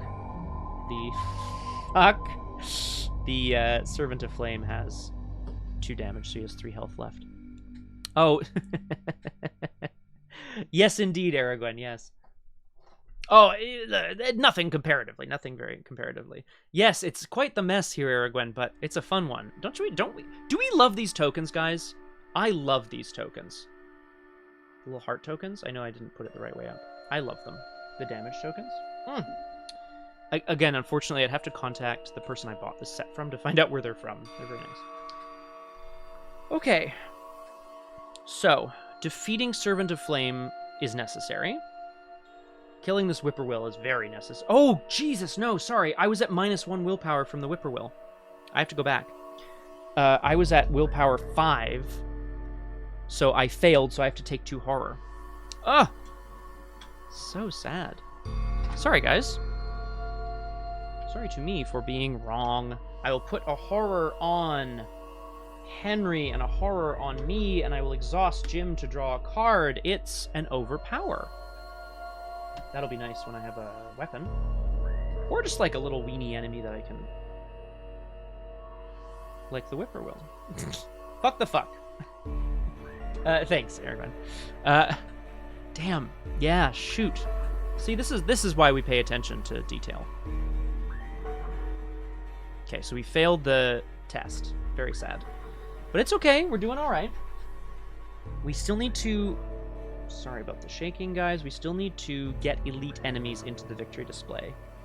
I think we want to take out the Whippoorwill and move. If I engage the Whippoorwill and fight it, I have 5 willpower, so I'd be 5 to 2. And I could commit a card to that test. I could even fight it with Fist, but I'd only be 2 up with an overpower. Because I think also... I don't mind getting clues here. I want to be sure I can move out, right? Because what we don't want, if both the Bat Horror and the Servant of Flame come in to our location, they're going to hit us, and then because they're elusive, they're going to move out of our location and exhaust again. So what I would prefer is for them to move into a location, then I go in and kill them. Which I think I'm only going to be able to do when I have another weapon. So, do we want to get rid of this Whippoorwill? Yes. If I engage and try to hit it and I fail, it'll be sad, but then I can just move on and I'll take some horror from it. I think that's okay. Isabelle is operating under the assumption that this cult, this Brethren of Ash, these Olmsteads who have joined this group that seems to be dedicated to burning down Arkham, are sending birds out as spies, and they're somehow reporting back. So she is going to take careful aim and try to roast this little critter. I'm going to spend an action to engage the Whippoorwill, and then I'm going to fight it using Cosmic Flame. I have 6 willpower minus 1 is 5 to 2.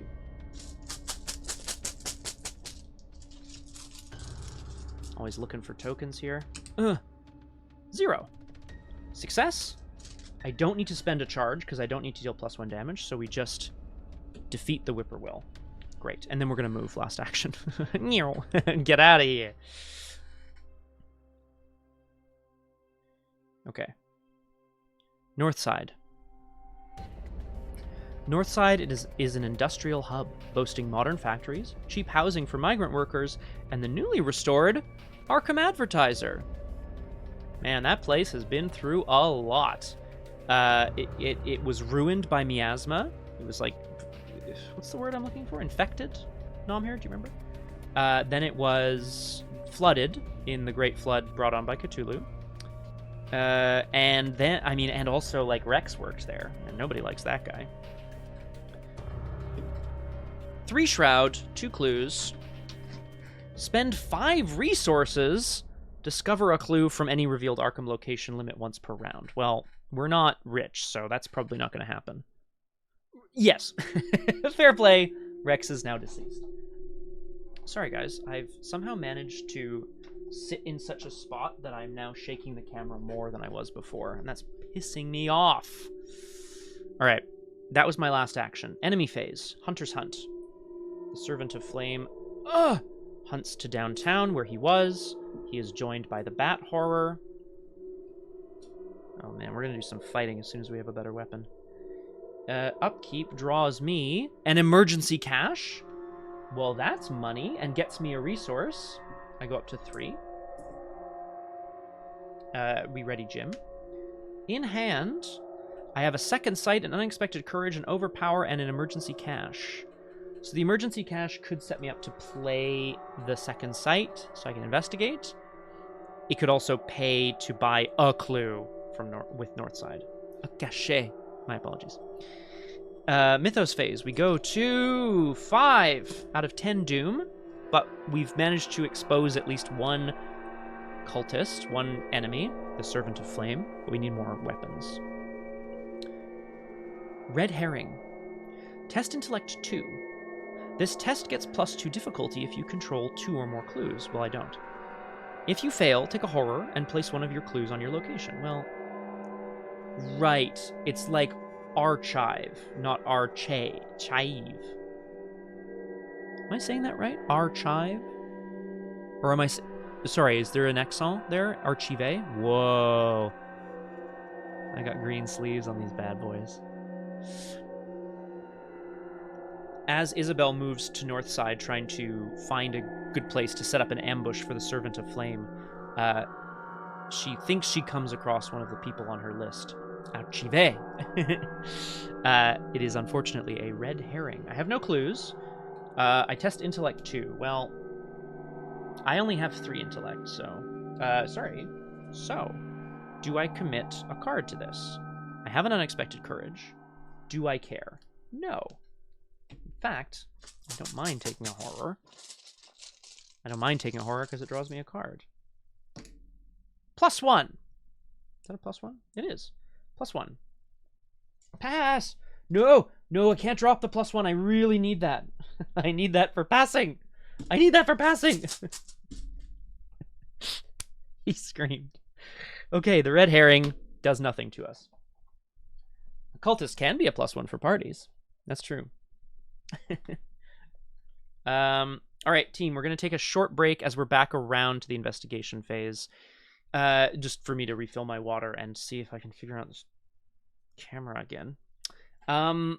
So far, Isabelle Barnes has gone to East Town to find her friend, Jim Culver, and together they have managed to roast a couple of birds and bats. Creatures from the sky that are maybe being used by the Brethren of Ash. She was attacked by the Servant of Flame, but she's put him off for now.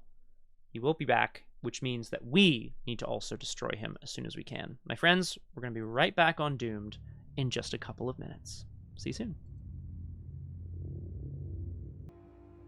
Hello, and welcome back to Doomed. Solo playthroughs through Arkham Horror, the card game, with a focus on roleplay and storytelling. And of course, while I was off camera, I moved a few things around, which means maybe I've broken everything, but we'll find out shortly. Not bad. I think we can at least see the map and my play area.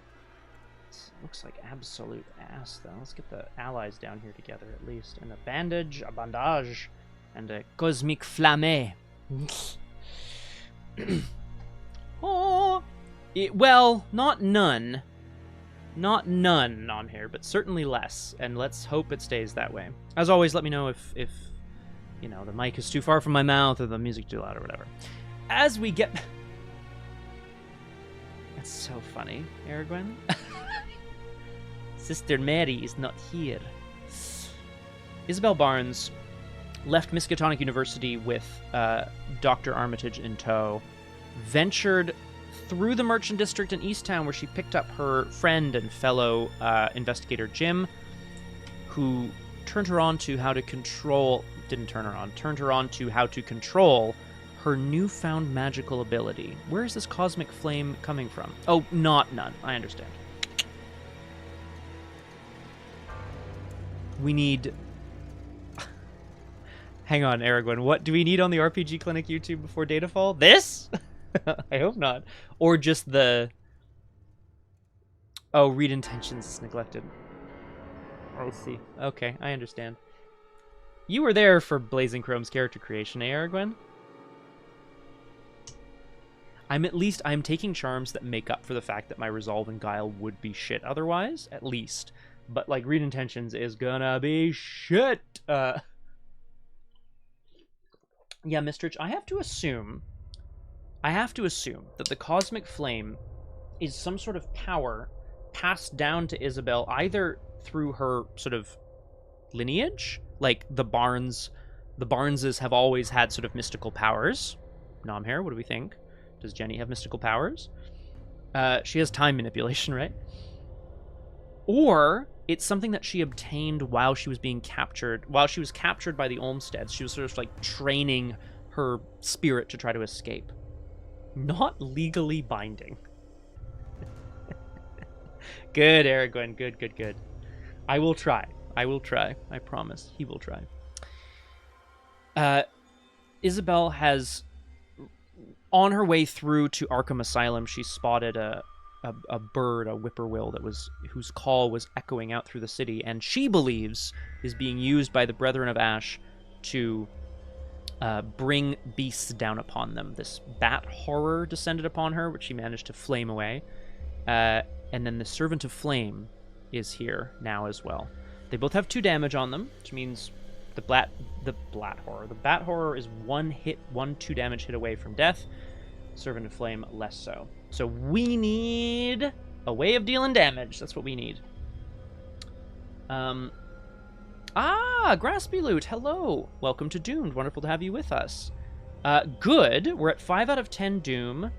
We're looking for... This is much like Midnight Masks, right? You spend clues to draw encounter cards under your location.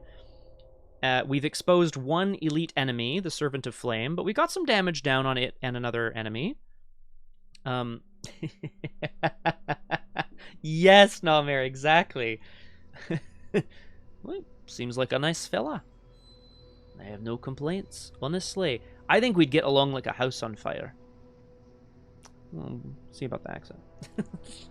I have 3 resources in hand. Let's talk hand again. I have a second sight for clues, unexpected courage, overpower, and an emergency cache, which I could use to discover a clue here, but I think I'll save that for when I need to. Perfect, Nomhair. That's how you know it's from really... Oh, whoa, Flower. Whoa. Hang on a second. Damn. Nobody likes it, huh? That's unfortunate. Maybe I can persuade all of you if I, like, am just louder. That's my usual go-to when it comes to dialect. It's, like, just louder, right? You've all met Dr. Surgeon. Okay, we gotta get back to it. Stop distracting me. We're back around to the investigation phase. I need clues, and... yeah, that's it. I need clues. So, if I move back to Merchant District, I can keep the enemies hunting me in a direction that actually kind of helps, I think. -3 group penalty. I like it, Flower. Yeah, this is my question here. So, the servant, if I was at Merchant District or whatever, the merchant would move this way, or the servant would move this way. Because I'm looking down here and thinking about getting more clues.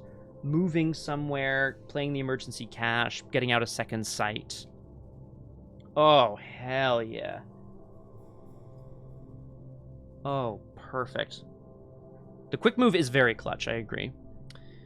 Because I could move to Merchant District, and then when the enemies hunt me here, I could fast move out. But that doesn't really help, does it? If I got them all to north side... No, that's not going to help. That's not going to help, right? So I need to move twice, because I'm not going to move here, and I'm not going to move to Miskatonic, where we take damage.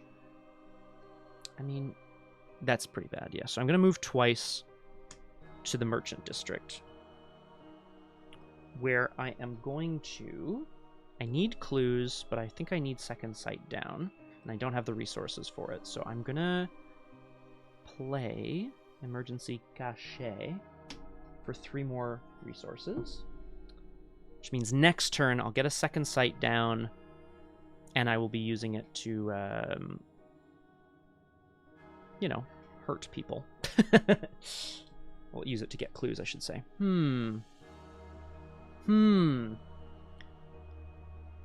Isabelle moves back through Arkham, thinking the Servant of Flame is probably going to stay near whatever it was guarding at Arkham Asylum.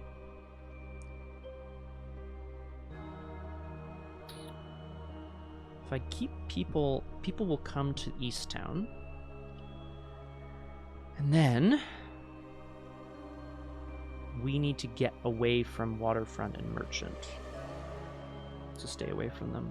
Because I could fast action move now. I could even fast action move after they've hunted. Oh no, it's during your turn. Never mind, sorry. That's a lie. During your turn, if there are exactly 1 or 2 investigators in the game. So I could move now. I think I should, right? At least open up the map. If I go to Waterfront, I'll have a whole turn at Waterfront to maybe get clues before everybody else kind of moves in. But then how do I get out of Waterfront? Waterfront's only connected here, so in fact I don't want to do that. True. Yeah, there's no point in moving now, right? Boo! 0 investigators. Truly the least loved number of investigators. Okay, so enemy phase. The Bat Horror and the Servant of Flame flap and march, respectively, back to Easttown, which is 1 location away from me. Yeah, at the waterfront. Sorry, at Uptown. Yeah, because this French Hill only connects to Southside. If I go down in this corner, they'll come down here, and I can maybe kind of kite them around a little bit. Basically, I just need a weapon, and then I need to get to work on them, because otherwise, what are we doing? So that was the enemy phase. Upkeep, I will draw a card. Fearless level 2. And gain a resource. I'm up to 7 all of a sudden, which is a lot of resources. I mean, as a spookier version of it, to be sure, Aragwen. Let's go ahead and place a Doom on the agenda. We're up to 6 out of 10. I have done nothing. Yes. Oh, it is, isn't it? I mean, I don't have like a... I could use the red thing from the actual core set. Maybe I should. But yeah, it's not ideal, is it? All right. We're here at the Merchant District. We're ready to get some clues and things. Mythos phase. I go to 6 out of 10 Doom. All we've done is expose the Servant of Flame again and get him to come back on me. But if I get him, that'll at least be a damage. A victory point. We draw an encounter card, Downpour. Test Agility 3. For each point you fail by, you must either lose an action or place a clue on your location. Well, I don't want to fail this because I have no clues, so I would be losing actions. It's Agility 3. I have 3 Agility. I will commit the Unexpected Courage to this test and go 2 up. Yeah. Track shoes be good. No, I'm here. That's the real downside of them. It's a -3. Truly tragic. So I was 2 up. Fail by 1, so I lose 1 action. So I only have 2 actions this turn. As the rain begins to pour, Isabelle turns to Jim and Henry as they find some cover, and she goes, well, at least that Servant of Flame can't still be on fire. You know what? Good point, Cthulhu. Good point. I only have 2 actions. But those could be play the card, get the clue, free trigger, move. 4 resources for Second Sight. Second Sight is just like Cosmic Flame, but it investigates with willpower, and you remove charges with cultists. It rains but like a lot, like too much.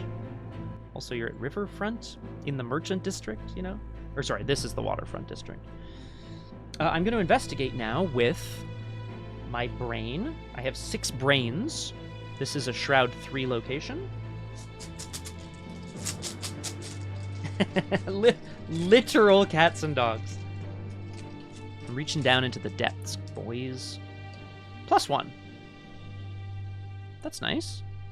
Success. I don't need to spend a charge, because the charge discovers an additional clue, so I'll just take 1 clue. So I had 2 actions: play, investigate, free trigger, move. I thought you were lurking, Mr. Butt. But right away, of course. I can come out of lurk to auto-hydrate. Auto-hydrates, roll out!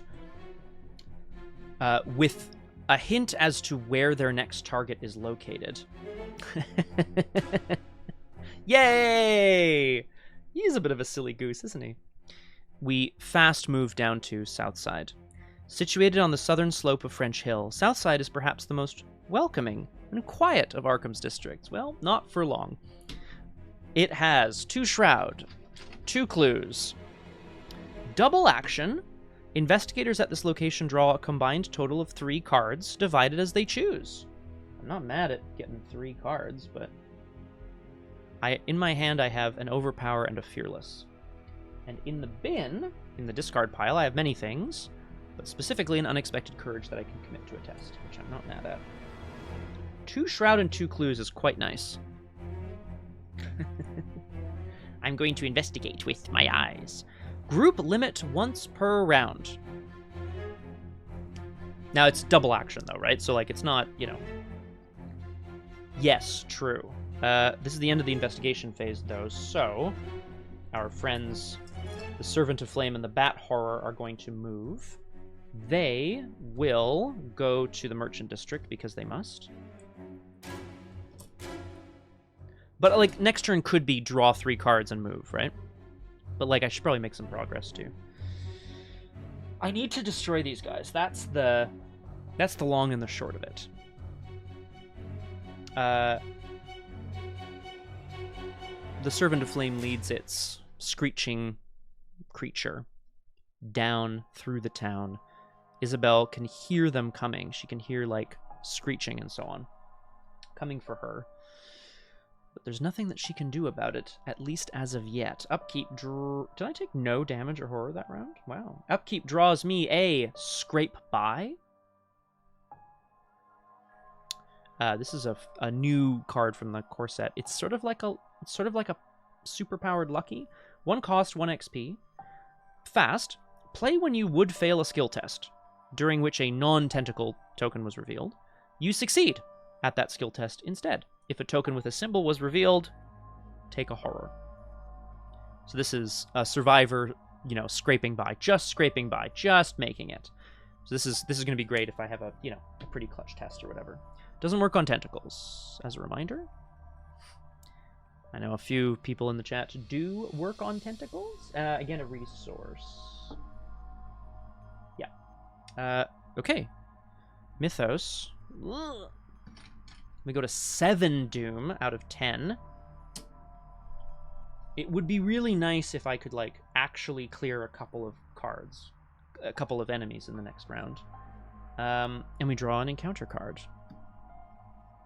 Another downpour. The rain continues. So this is Test Agility 3.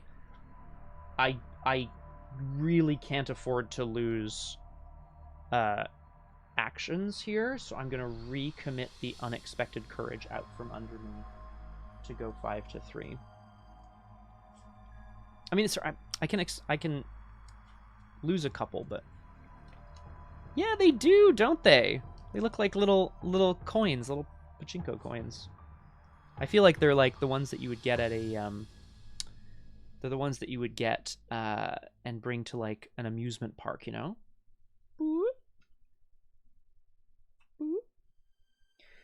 No, we in fact whipped our friend the whippoorwill. They're all gone. So I took a horror to commit the unexpected courage, and I shuffled it back in, which means that's a good question, Cthulhu, because it just says you succeed instead. You know, Grim Rule Impulse tells me you succeed at 0, because that's the only way that... But can you succeed even if you're below? I don't know.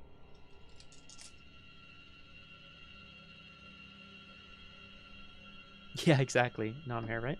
Occultist. Well, that's not good.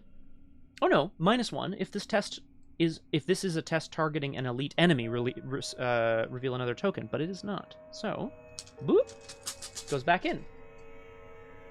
The rain means nothing to us. We go back to our investigation phase. I do need a weapon of some kind. So, sorry, more weapon. This Cosmic Flame is ready to do 2 damage. So I want to draw 3 cards and then move. Yeah, that's the plan.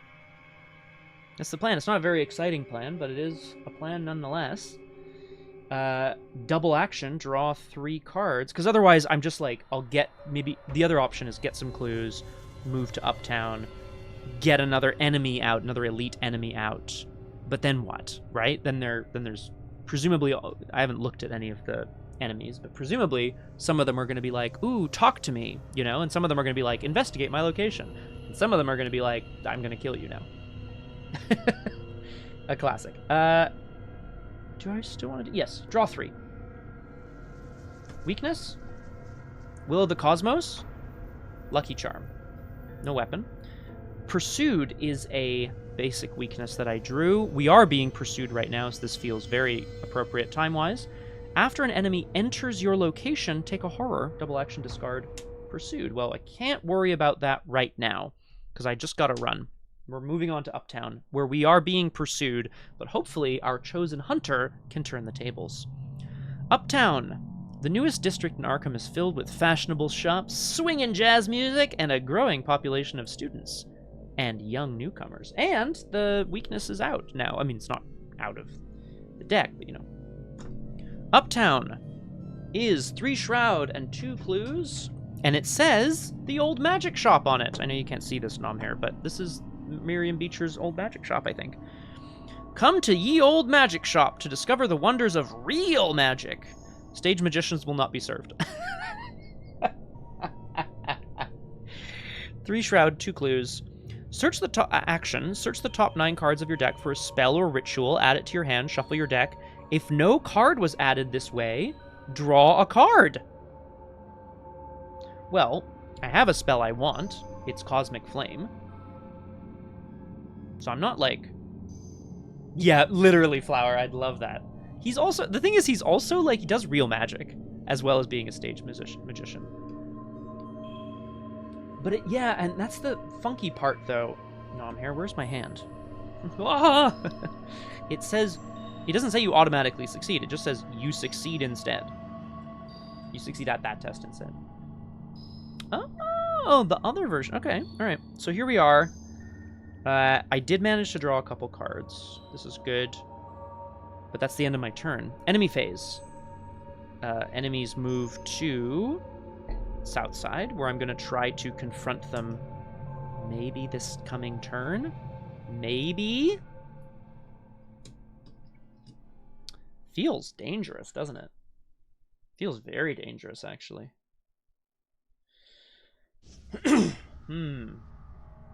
Pursued says, I'm going to read this again. It says, after an enemy enters your location, take a horror. Moves into or spawns at. That's what they mean by moves in, enters your location. Take a horror. This is 2 different enemies. Do I have to take 2 horror? Yeah, probably, right? It's not that they don't move all at the same time. They move one at a time, so that's not so good. Enemy phase, they move to south side, which means actually maybe I should move them over. Yeah, I'm going to move them to Miskatonic University instead. where I think I'm going to have a little bit more time to kite them. Yeah, I guess flower.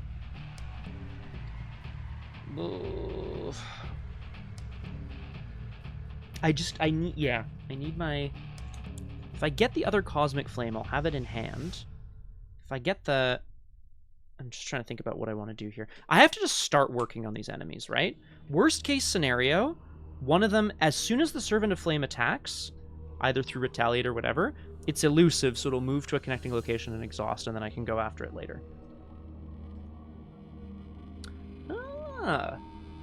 New cards. Okay. Succeeding by X. Because the difficulty is 0, you succeed... Yeah.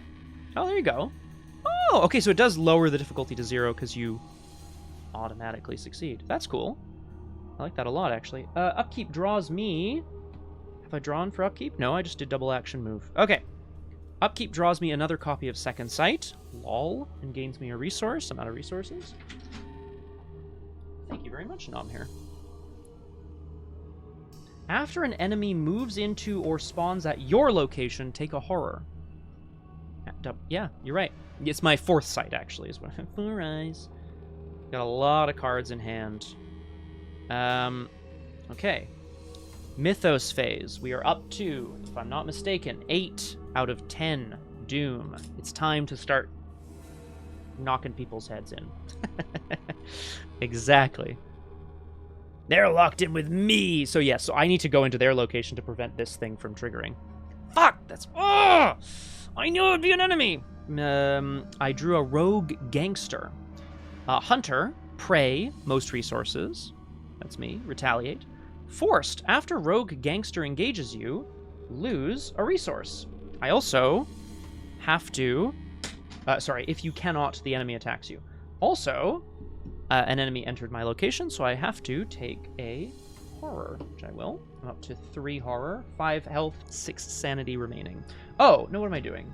I can put the horror on someone else. Like Jim. Jimmy boy. Come here, Jim. Oh, God. Okay, now this is the... Now we've got trouble. Okay. Investigation phase. I could just scrape by and evade on the rogue gangster. It's kind of annoying, to be honest. He also only does a damage, and he... Aha! He triggered on the horror. Thank you.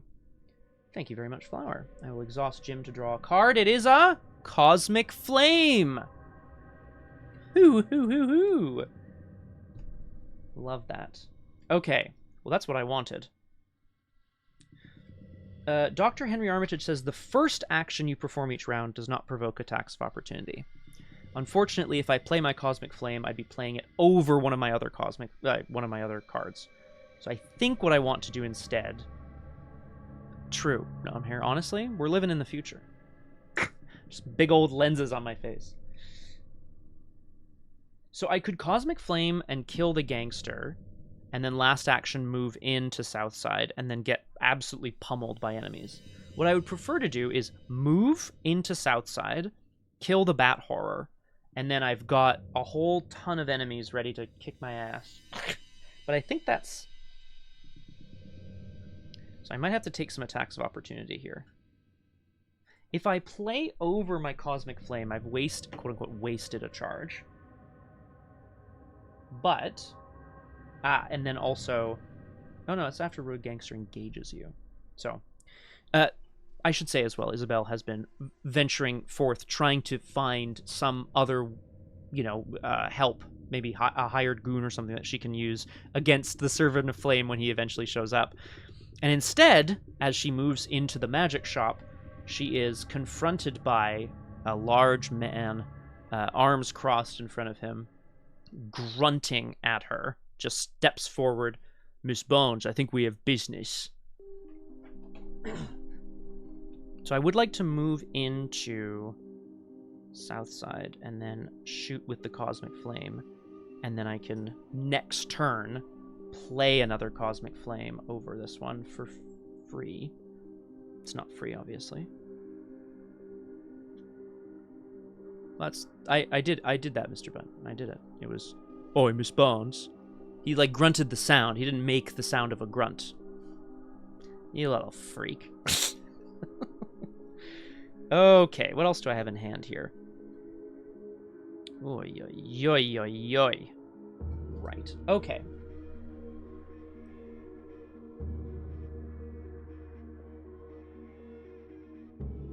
For the horde! I could also double action discard pursued and not take an attack of opportunity. But that feels like also quite wasteful. Because what I want to do is get to work on these enemies, right? The 2 damage, 2 horror from... well, Roger Twy, at least there, I will say, literature has done us a great disservice. By just putting things in books, you don't know how they're pronounced. Who... TSK, man. Who... Like, the Scarlet Keys. But also, who's to know how that's pronounced? It sounds like it should be an onomatopoeia or whatever, but you never hear it in real life. I understand it's the other way around. People were taking real life things and putting them, transposing them to books. But like, come on, you know, give us something here. All right, I want to kick some ass. Rogue Gangster does damage, and I have health for these guys. So and bandages. So actually, let's just get to it. All right. She goes, come with, she goes, you'll have to catch me first. And she runs towards Southside. I don't take an attack of opportunity because it's a move. And now all of a sudden, at my location in Southside, the Bat Horror and the Servant of Flame are all here. Ah!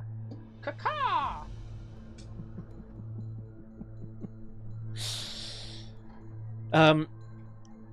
Isabelle, Jim, and Henry.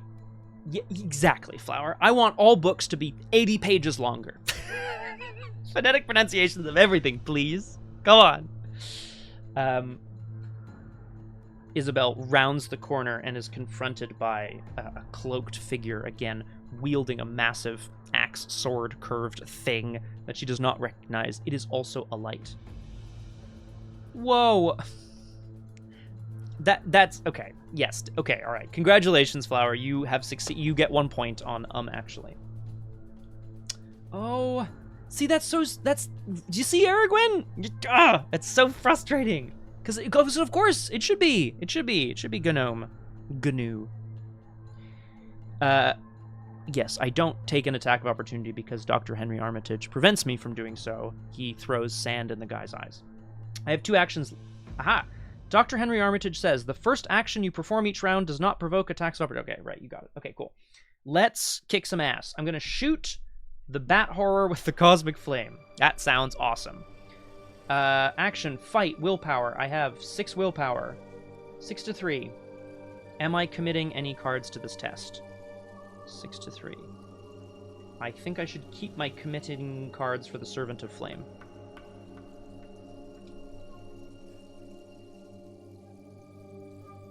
Right, knife, exactly. I have no skills in my discard pile, so actually... What's Noel? Where's Noel? Knife. Of course, my apologies. I have a Fearless, which would actually be very nice here, and I could then use it immediately. So actually, let's do that. I'm going to commit Fearless to this test. I am Fearless. We just led a gangster around a corner to fight a bat creature and a Servant of Flame. Let's go. Isabelle is Fearless. She has turned the hunters into the hunted. Let's go! So she wheels around and she tries to fire off a ball of blue flame at the Bat Horror. So I have 6 willpower, 8 with Fearless. And it will hopefully heal some horror. -1. It does. So, a couple things. If this test is successful, I succeeded by 2 or more, so I heal 2 horror. I will heal that. Oh. It does 2 damage because I'll spend the charge, which kills the Bat Horror. Hooray. Oh, that's a gazebo. Okay. The bat-like creature's wings just melt as it plummets to the ground and lands in the alley. Holy shit, the gangster says, and pulls out a a massive Tommy gun. And then he just started blasting. I have 1 action remaining. I'm not going to play the Cosmic Flame. I'm going to use the Cosmic Flame to fight again. Canadian D's nuts. I would like to try to fight the Servant of Flame. Or should I try to evade the Servant of Flame so that he doesn't move out of here next round? Yeah, that makes more sense. Evade the Servant of Flame. 3 to 4. I don't have any... Yeah. I have no agility icons is the only problem. I've never seen a moose in person, Flower. It's so sad. I'd like to. Cyclopean Flame! And a singular goon who's just like, should I be here for this? Wait till I tell Miss O'Banion about this. Gotta. True, Cthulhu, and I don't want him to, because I want him here next round to kick his ass. Oh, but then he's gonna run anyway. Yes, I see what you're... Sorry, I see what you're saying. I see what you're saying. Elusive Hunter Retaliate, yeah. Oh, absolutely huge, Mr. Butt, yeah. Let's do it. So I'm fighting at 6 to 4. I will recommit this Fearless. No, I'm not going to do that. I do want it. 6 to 4, I will commit this Lucky Charm to be 3 up. Yeah, could we just, like, work this out another time? Why can't I just, like, pay you the money later? The real question is, what did Izzy do to the O'Banions that she's now being hunted by them? So this is a Cosmic Flame attack against the Servant of Flame. I committed a Lucky Charm, so I was 3 up, -2. Success. It does 1 damage, no more. But 1 damage, he is elusive, so he'll fly over to French Hill and exhaust. Because he's all tuckered out.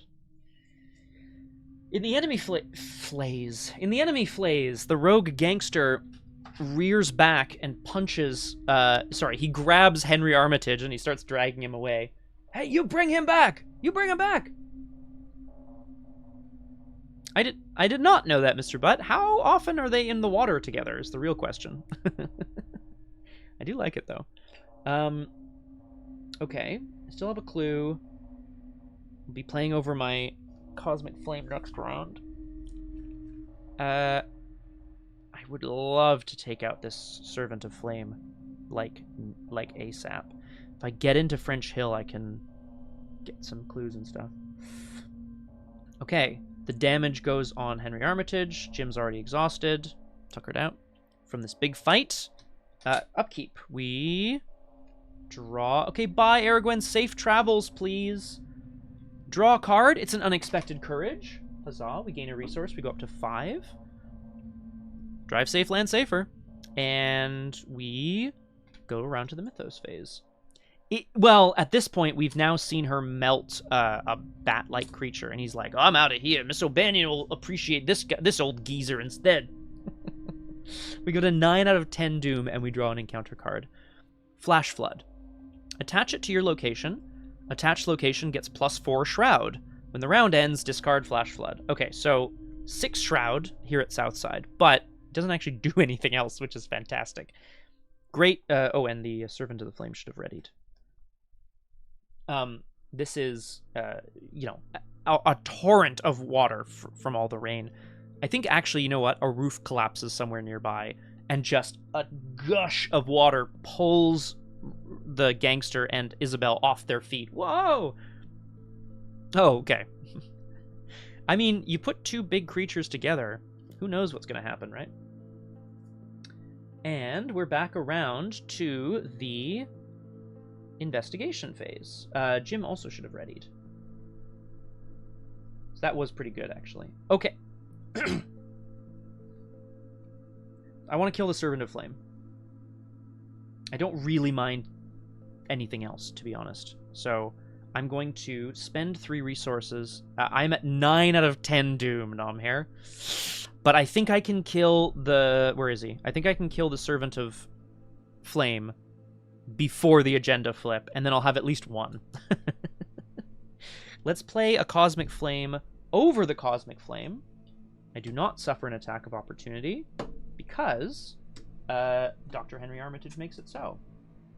She wheels around, looks at the gangster holding Armitage, and just holds out her hand. It glows with magical power. Put him down. Then, second action, I'm going to move to French Hill. So I am going to take an attack of opportunity. It's going to go on Jim, which exhausts and draws me a card. Level-headed. We're going to move over to French Hill. It's a very busy board here. Boys, can y'all, like, even see any of that? Or trying not to get my, like, pants on stream. Haha. All right. The stately homes of French Hill have fallen into disrepair as the old families slowly die out. Yeesh. Force Shroud, 2 clues. Victory 1. Action. Choose and discard a card from your hand. Place a charge or a secret on an asset you control. Limit once per round? Hell yeah. All right, we're here with the Servant of Flame. Basically, Isabelle charges the gangster, bowls him over, grabs Armitage, pulls him through the sort of like ankle-deep, in parts knee-deep water, and starts running them over in pursuit of the Servant of Flame, who turns around, seeing the wall of water, led by one Isabelle Barnes, arms akimbo, flames erupting from them.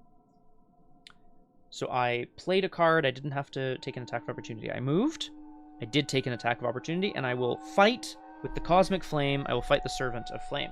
I have 6 willpower. I will recommit Fearless from out under me, which gives me a horror. It takes me up to 8. Not yet, Flower. She's still pretty early on in her career. -1. Success. We succeed by 3 or more, but I can only heal 1 horror from me, which I will do. And I will shuffle Fearless back in.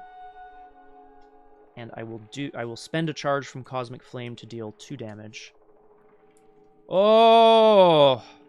Guys, I don't think there's going to be time to finish this scenario, which is really bad, because like I need my desk for all sorts of things. My deck's getting quite thin, but I will do cut, bottom to top. Spend a charge to deal 2 damage to the Servant of Flame, which, because it only has 5 health, kills the son of a gun. When Servant of Flame is defeated, read one of the codexes. Yay! It goes in the victory display. The gangster kind of rounds the corner, wielding his Tommy gun, and is just like, "What did you do? What did you do? What the hell's going on here? You're coming with me. You're too dangerous to live." That's true, Flower. I'd rather try to get some more. There you go. Makes sense to me, Nom here. Your nemesis lies incapacitated at your feet. The flame that cloaked him has died out, though his robes are miraculously unsinged. Any attempt to remove their mask are fruitless. You'll need to wait for them to regain consciousness if you want to discover who they are. You wonder how many victims their blood-splattered sickle has claimed. Perhaps it would be better to finish them off here and now to avoid future bloodshed. No one else has to know. The investigators must decide. Choose one. A tablecloth. But my keyboard goes right here. That's where my keyboard goes. Just put a tablecloth, put it on the keyboard. Put the keyboard on the tablecloth. The investigators must decide. Choose one. We can't risk letting the Servant of Flame hurt others. They're too dangerous to be left alive. Or hold them for questioning later tonight. It's an obvious answer. I'm so sorry, everybody. Here it comes. We can't risk letting them hurt others. They're too dangerous to be left alive. She just like flames just like erupt from her hand as the gangster looks on in horror. Add the Servant of Flame to the victory display. Each investigator draws 3 cards. I'll take that. It's my last action though, so I'm gonna have a lot of cards here. A meat cleaver, a premonition, and a timely intervention. Yay! Canonical murder count. Okay. That's that. In the enemy phase, the rogue gangster attacks me again. I take a damage. I'll put the damage on me. Don't really mind. Yeah, exactly. I could keep them questioning and then that's not where she's at, you know? That's just not where our good friend Izzy is at. I will hold... Okay. I have 1, 2, 3, 4, 5, 6, 7, 8, 9 cards in hand. Oh, upkeep's going to force me to discard more cards anyway. Oh, no, I had forgotten I had it. Thanks. I'll spend a supply off the bandages to heal the damage that he got me. Well, which, you know, we'll be bandaging ourselves up later. She turns around, breathing heavily. You go tell Miss O'Banion that this town is under attack by things that they cannot understand. Yeah, I mean, she was impulsive. That's why they took her in the first place. So I took a damage, and I healed it with bandages. I upkeep. Because I could Premonition right now in the free trigger window so that it's not in hand, but I'm going to be drawing a card anyway. I'd like to keep this for later, so I will draw a card. It is an old compass, and I'll take a resource. I'm up to 3 again. He's very dedicated. I have a feeling Miss O'Banion's not going to be happy with him.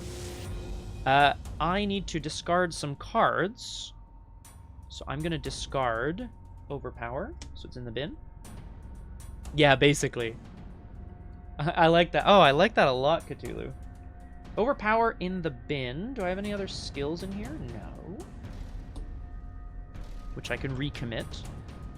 4, 5, 6, 7, 8, 9 cards, and I will discard my other copy of Second Sight as well. So I'm down to 8 cards in hand. That was upkeep. We also ready Mr. Jim Culver. Unfortunately, we've managed to do a thing. The objective was if there's a total of 6 elite enemies in the victory display and or under the act advance.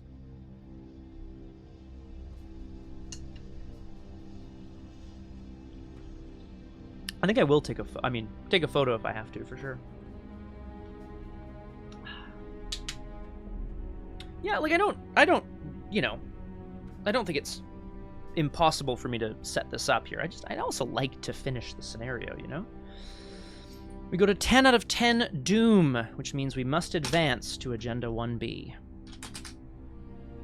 Which is a little concerning, because I've got 1 out of 6 elite enemies. But let's see. It might be something good. Agenda 1B, Growing Flames. An itch you've done your best to ignore becomes unbearable. This is obviously after having killed a number of creatures, right? With the fire that she's unleashing. Pulling back your sleeve reveals a patch of peeling gray skin. Gingerly, you scratch the dead skin to reveal a smooth scar, almost as though you were branded. The scar resembles a hand with an unblinking eye inset into it. Touching it gives you a warm, heady feeling, like being drunk. This is probably some brand that was applied to Izzy when she was with the Olmsteads. Like, they were setting her up. You know, they're like, this woman's going to be dangerous. If she ever gets out of here, we'll brand her at least so we can keep track of her, maybe. One at a time, each investigator draws a copy of the set-aside Mark of Elokos weakness. Each investigator is now the bearer of that weakness. Add it to that deck. It doesn't follow. It doesn't count against your deck size. So I will draw one, and I will sleeve it immediately, because I didn't realize it's going to be part of our deck now. Whoops, that's the wrong sleeves. I don't have a... Hang on, I do have silver sleeves somewhere. There we go. Hey, I knew I had them close by. The Mark of Elokos is a weakness, a curse. This is a woman who seems to be observing herself here. Revelation, put it into play in your threat area. Well, my threat area is a little full here, boys. When your turn ends, take a damage. Assign that damage to an asset you control if able. Double action, discard Mark of Elokos.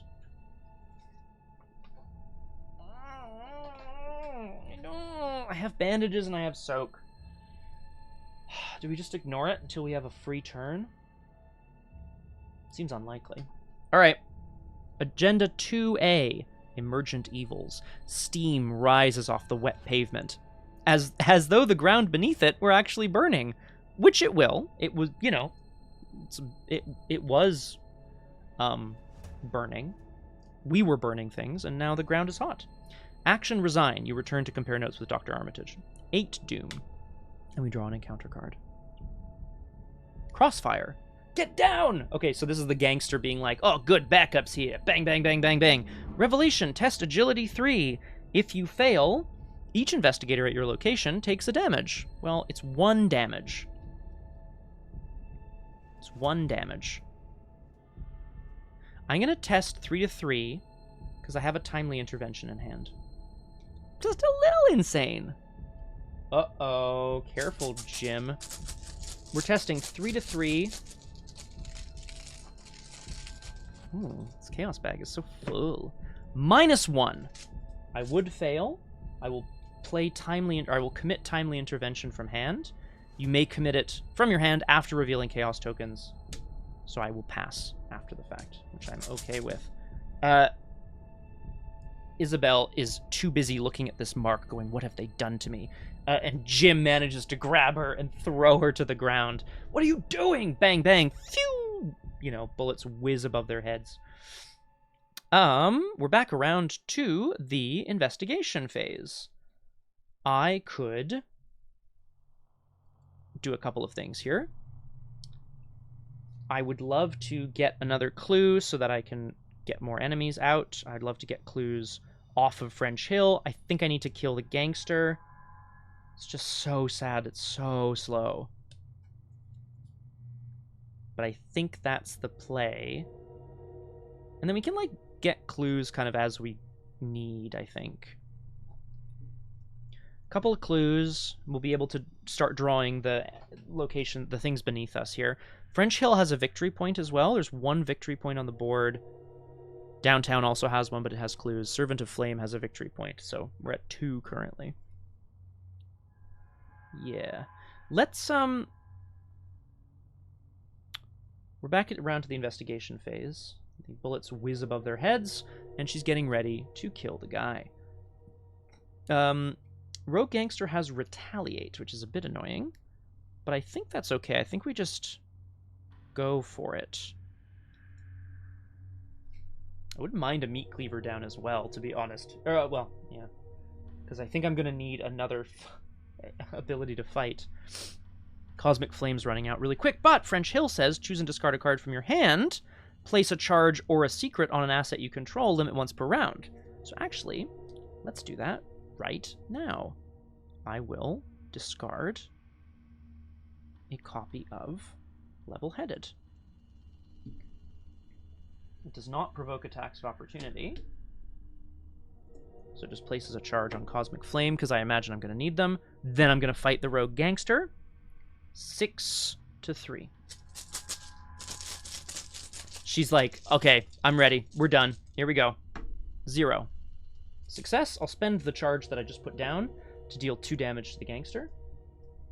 He does not have elusive, so so part of his face melts off and he screams and stumbles back. Mercy! Mercy! But there is to be no mercy here. We're gonna fight again. 6 to 3. Cultist. Cultist is -1. It's not targeting an elite enemy. So, success, and Cosmic Flame triggers off of skulls, not... And I don't have to spend another charge. Dead. Okay. Dead and gone.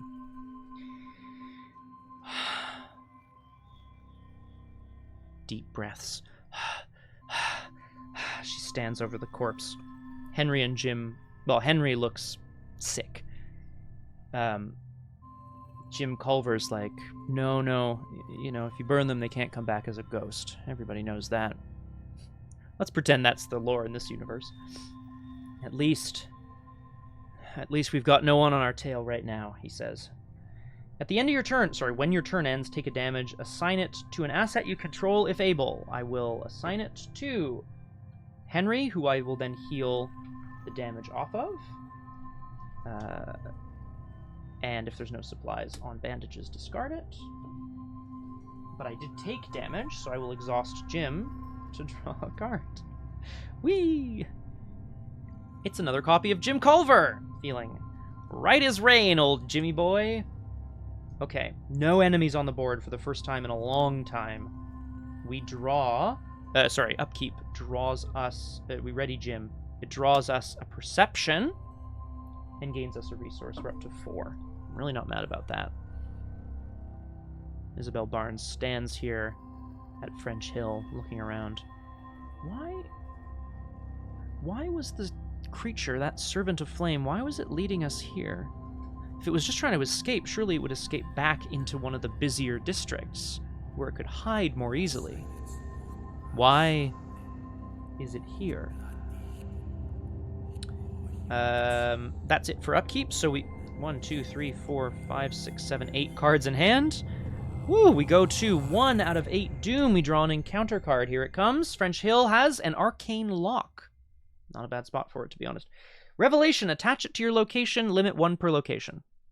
As an additional cost to enter or leave this location, you must spend an action. Action, test willpower or intellect 4, and if you succeed, discard it. This is clearly the reason why the servant was returning here. He's hidden something behind a door locked with magic that only he can understand.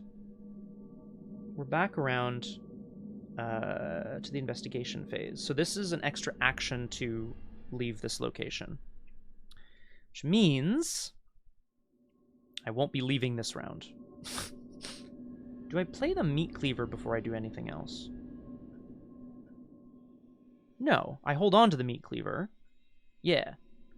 I'm gonna premonition, and I'm gonna do this again. Premonition, Will of the Cosmos. Oh, that would be great. So, like, you all get to fight over who has it, right, Cthulhu? Doppelganger or whatever. I know that's already a card.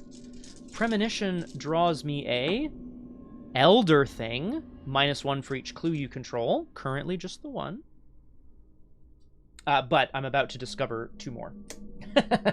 I'm going to get a clue from my location and a clue from downtown, which also has a victory point. They go on me. So that was action 1. Action 2 is spend 2 of the clues to draw the card beneath me here at French Hill, which I'm really hoping is not too bad. What is behind this arcane lock? What is in this home that has been warded with magic? Max, do you think this is a good idea, buddy? Like, what do you think's going to happen if you try to jump over this computer equipment? My guy. I spent 2 clues. I'm going to draw the card beneath French Hill. It's David Renfield. David Renfield is a Silver Twilight humanoid elite enemy. He's a disillusioned eschatologist. Disillusioned. I like that. He was studying the end of the world. It is! This is a huge theme win. I love this. He's in French Hill. Of course he is. Aloof. That's nice. Reaction, after you successfully investigate his location, I read the codex for him. Well, shit, dude. As Isabelle steps inside the Silver Twilight Lodge at French Hill, the rain kind of continues to batter the roof, and she can hear it inside. There's voices coming from inside the French Hill as well. So my first action was Will of the Cosmos for clues. My second action was spending clues to get David Renfield out. He's aloof. My third action is going to be to investigate French Hill. Pretty perfect. With second sight, I have 6 willpower. This is a 4 shroud location.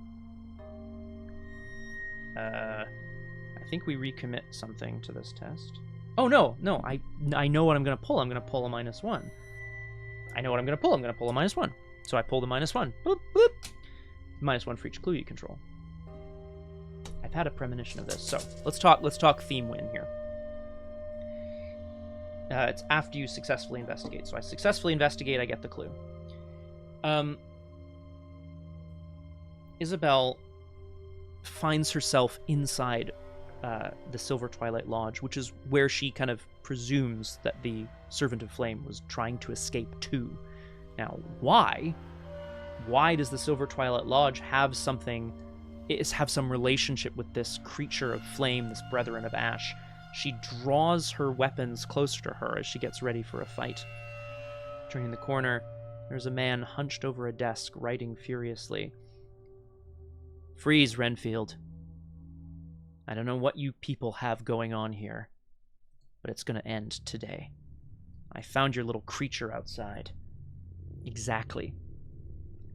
She already knows what Renfield's looking for. Oh, I didn't even realize. No, I'm here. I'm sorry. I'm sorry. I didn't know. Who's Renfield in, I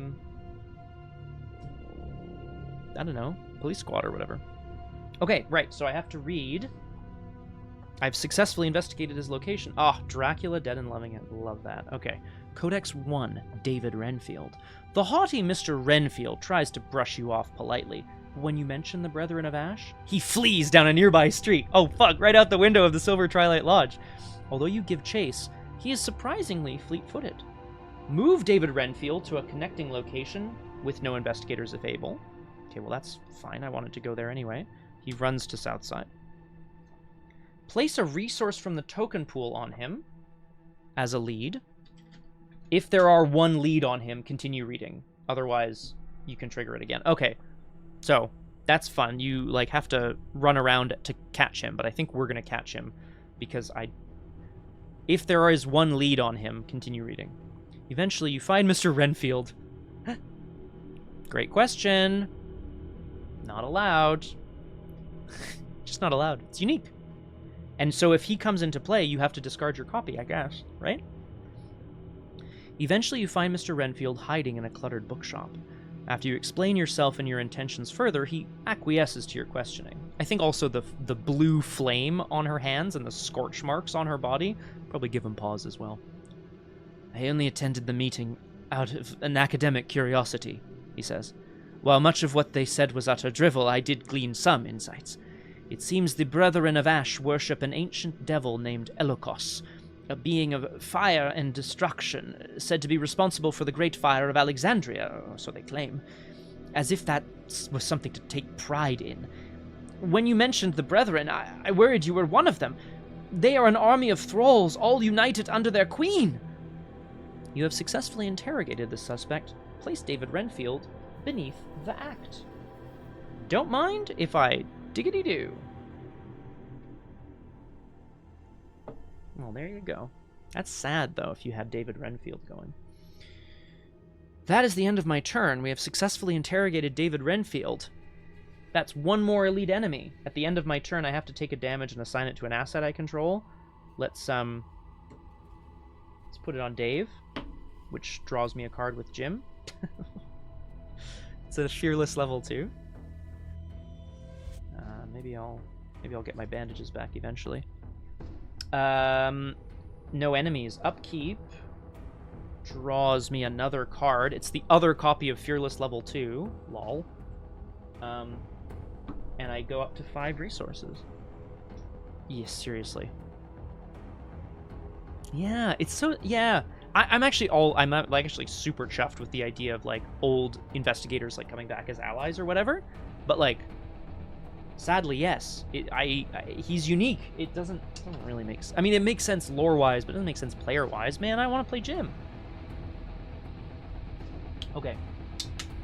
We're continuing. We're moving around. We go to 2 out of 8 Doom. We have successfully murdered the Servant of Flame, and we have interrogated David Renfield, Eschatologist. Fantastic. I got a bunch of cards in hand. 8, to be precise. We have 2 clues, so I can go and find someone else. But first we have to draw another Flash Flood. I'll attach it to my location. That's fine. That's fine. Not with that attitude, Nom here. Double action. I have to spend an additional action to leave French Hill, but that's okay. It's French Hill. So I think Izzy kind of gets caught in the magical wards that are placed around the Silver Twilight Lodge. But at least she makes it out of there, eventually. I have 1 action left. And I'm just going to double check to make sure. Well, that's true, Nom here as well. let's just play another turn, see what happens. Maybe I'll be dead and I'll want to get out of here. I was supposed to put people under North Side, Downtown, South Side, French Hill, Uptown, and Waterfront. Yeah, great. Okay, so there is someone here, which means I'm about to take some damage, but I'm going to spend my 2 clues. What about Parallel? What about Parallel, Cthulhu? I love Parallel. So, Parallel Gym, I should say. Water gushes into French Hill. We make our way to South Side. I will spend 2 clues, and I will reveal this. David Renfield said, like, oh, I tended to talk about these guys, and they worship some devil, right? So we've learned that. This isn't Jim. This is Tim. Tim Culvert. Let's see who's in Southside, though. Isabelle stalks back into Southside, the site of so much of her death and destruction. Last action reveal, Cornelia Ackley. Ackley, the exhausted supervisor. Cornelia Ackley is just she has 3 combat, 4 health, 3 evade. She's an elite humanoid worker. Alert, after you fail a skill test while evading this enemy, she attacks you. Reaction, after you successfully evade Cornelia Ackley, ready her. Well, unfortunately, I'm about to take some damage because it's the end of my turn, which is not great, but that's okay. We'll figure it out. So what's happening here? We've made our way back to Southside, which is... What kind of neighborhood is Southside? The most welcoming and quiet of the districts. I don't know if do we think that David Renfield, like, kind of said, oh, go to this hotel, you'll learn more? You know what he said? He said, you know what? Actually, the talk I attended was in Southside. It was at this hotel, such and such. So Isabelle goes in and starts asking questions, and she is confronted by the manager of the hotel, Cornelia Ackley. Well, it's the end of my turn, so I have to take a damage from Mark of Ekalos, which is absolute trash. I'm gonna... Sadly, I have to put it on Jim, because I can play another Jim, but I can't play another Henry Armitage. So I will kill Jim. Probably not. I like the Excelsior, but I don't think it would be in Southside, right? It would probably be downtown, I imagine. So I discarded Jim from damage. Then, in the enemy phase, I take a damage, and I'm going to put it on me. Let's see if we can get this shit going then. We're almost through the deck as well, which is, like, kind of nuts. I have so many cards. Upkeep? Yeah, that's the enemy phase. Upkeep draws us a Slippery, which is quite nice, because that's an agility icon for an evasion, and gains us a resource. We go to 6 resources. Time to play another Jim. Grand Oak! The Grand Oak Hotel! That could be good. And now I have 9 cards in hand. I mean, I think I'll just drop the Perception, because I think that's going to be less... It's going to be useful in the bin, but not so useful anywhere else, I think. Yeah, okay. Mythos phase, we go to 3 out of 8 Doom. Isabelle is worried that this woman who seems to be bearing down on her is ready to try to keep some secrets. We go to 3 out of 8 Doom. We draw an encounter card. Aerial Pursuit. The nearest non-elite enemy moves once towards your location. If it engages an investigator, it makes an immediate attack. Well, lucky for us, there are no non-elite enemies in play, but it does have Surge, so it surges into a Bat Horror. Okay, well, so I take a horror. So I take a horror because an enemy entered my location. Now, thankfully, Oh, I have to play Jim or else I'm losing Henry. Oh boy. Alright, the plan this turn. But they surge into a non-elite enemy, exactly. I have a decent line this I have a decent line this turn. Play Jim, shoot the bat horror, evade Averly. No damage, no horror. The bat is gone. That's so crazy. Oh, the flash flood should be gone as well. And then we've built ourselves a little bit of buffer for the Mark of Elokos before I discard it. I know y'all want me to leave as well. I get it, guys. I get it. Let's party. The first action I take does not provoke attacks of opportunity, so I'm going to use that to play Jim for 4 resources. Jim! Second action. I think we evade Cornelia first. Not that she's more dangerous, but she's... Oh, sorry. Cornelia Ackerley says, reaction after you successfully evade her, ready her, and then look at her codex entry. So that's quite bad, actually. So in fact, I think, yeah, I need to shoot the bat horror first, and then I'm probably going to end up taking more damage from everything else. So I'm going to shoot the bat horror with the cosmic flame. I'm back up to 6 willpower. And I will commit the fearless because I have them to commit, right? 8 to 3. -3. Succeed by 2. I will heal a horror from me. That's all I have. And 2 damage goes on the bat horror. It's elusive, so it will exhaust and it will fly over to French Hill, where something very strange is going on. Let's assume here that as Isabelle is trying to, confront Cornelia, just like, look, I just want to ask some questions. I'm just trying to figure out what's going on in Arkham. The creature shatters through the glass, and she, flames it, and it flies out. Last action, evade Cornelia Ackerley. I have 3 agility. And I need to succeed. I would like to succeed. I will commit Slippery from Hand, which is better on other creatures, but that's okay. I'll commit Slippery from Hand, and I will commit Timely Intervention from my discard pile. I do not have an Unexpected Courage in my discard pile, but I do have one in my hand. And I'm just going to figure out how far up I am before I commit anything else.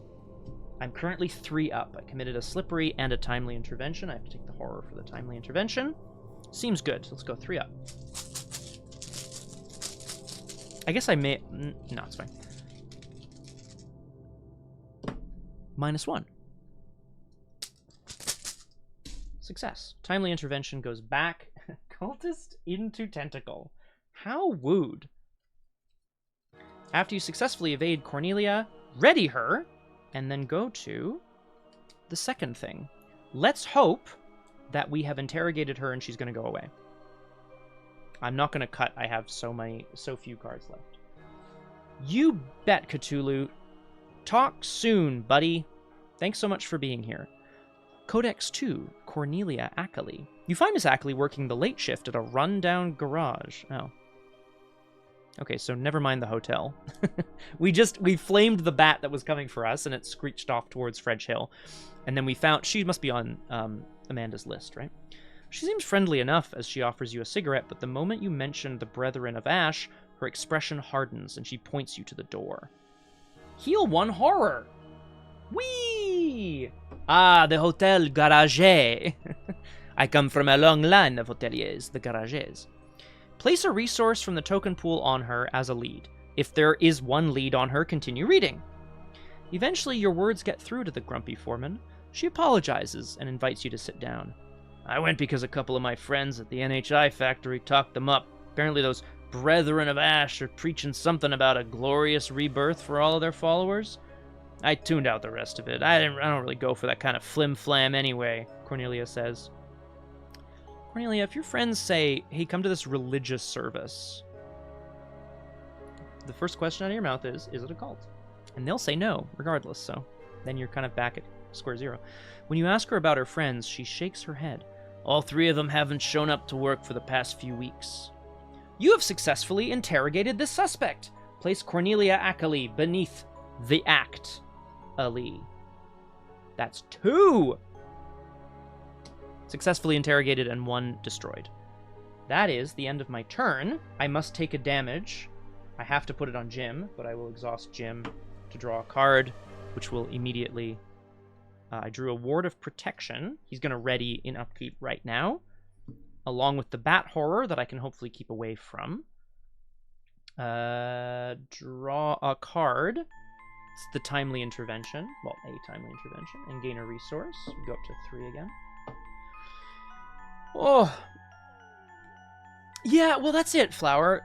I think people seem to be justifying it as like, oh, these new kooks came to town. Let's see what they have to say. And then you go and they're talking about, like, resurrecting demons. And you're like, eh. That is the end of upkeep. Mythos. We place a doom on the agenda. We go to 4 out of 8, and we draw an encounter card. Arcane Lock. That sucks. But it goes here.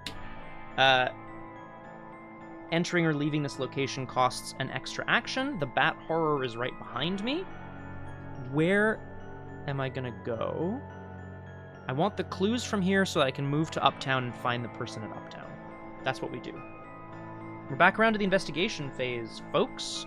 We are going to investigate this south side. It has 2 shroud. I have 6 willpower. Oh, man. No, hang on. Double action, discard Mark of Elokos. It's killing me. And then I can't leave. What does Bat do? Bat does 1 damage, 1 horror. That's fine. Honestly, I think we're good here, yeah. Let's go double action, discard the Mark of Elokos, because I don't like that. And then last action, I'm going to investigate with Second Sight. Having received even more information from the forewoman at the garage, Isabelle feels even more confident now in her mission to take on this Brethren of Ash. This way around, sorry. -1. Pass. We spend a charge to discover 2 clues at my location.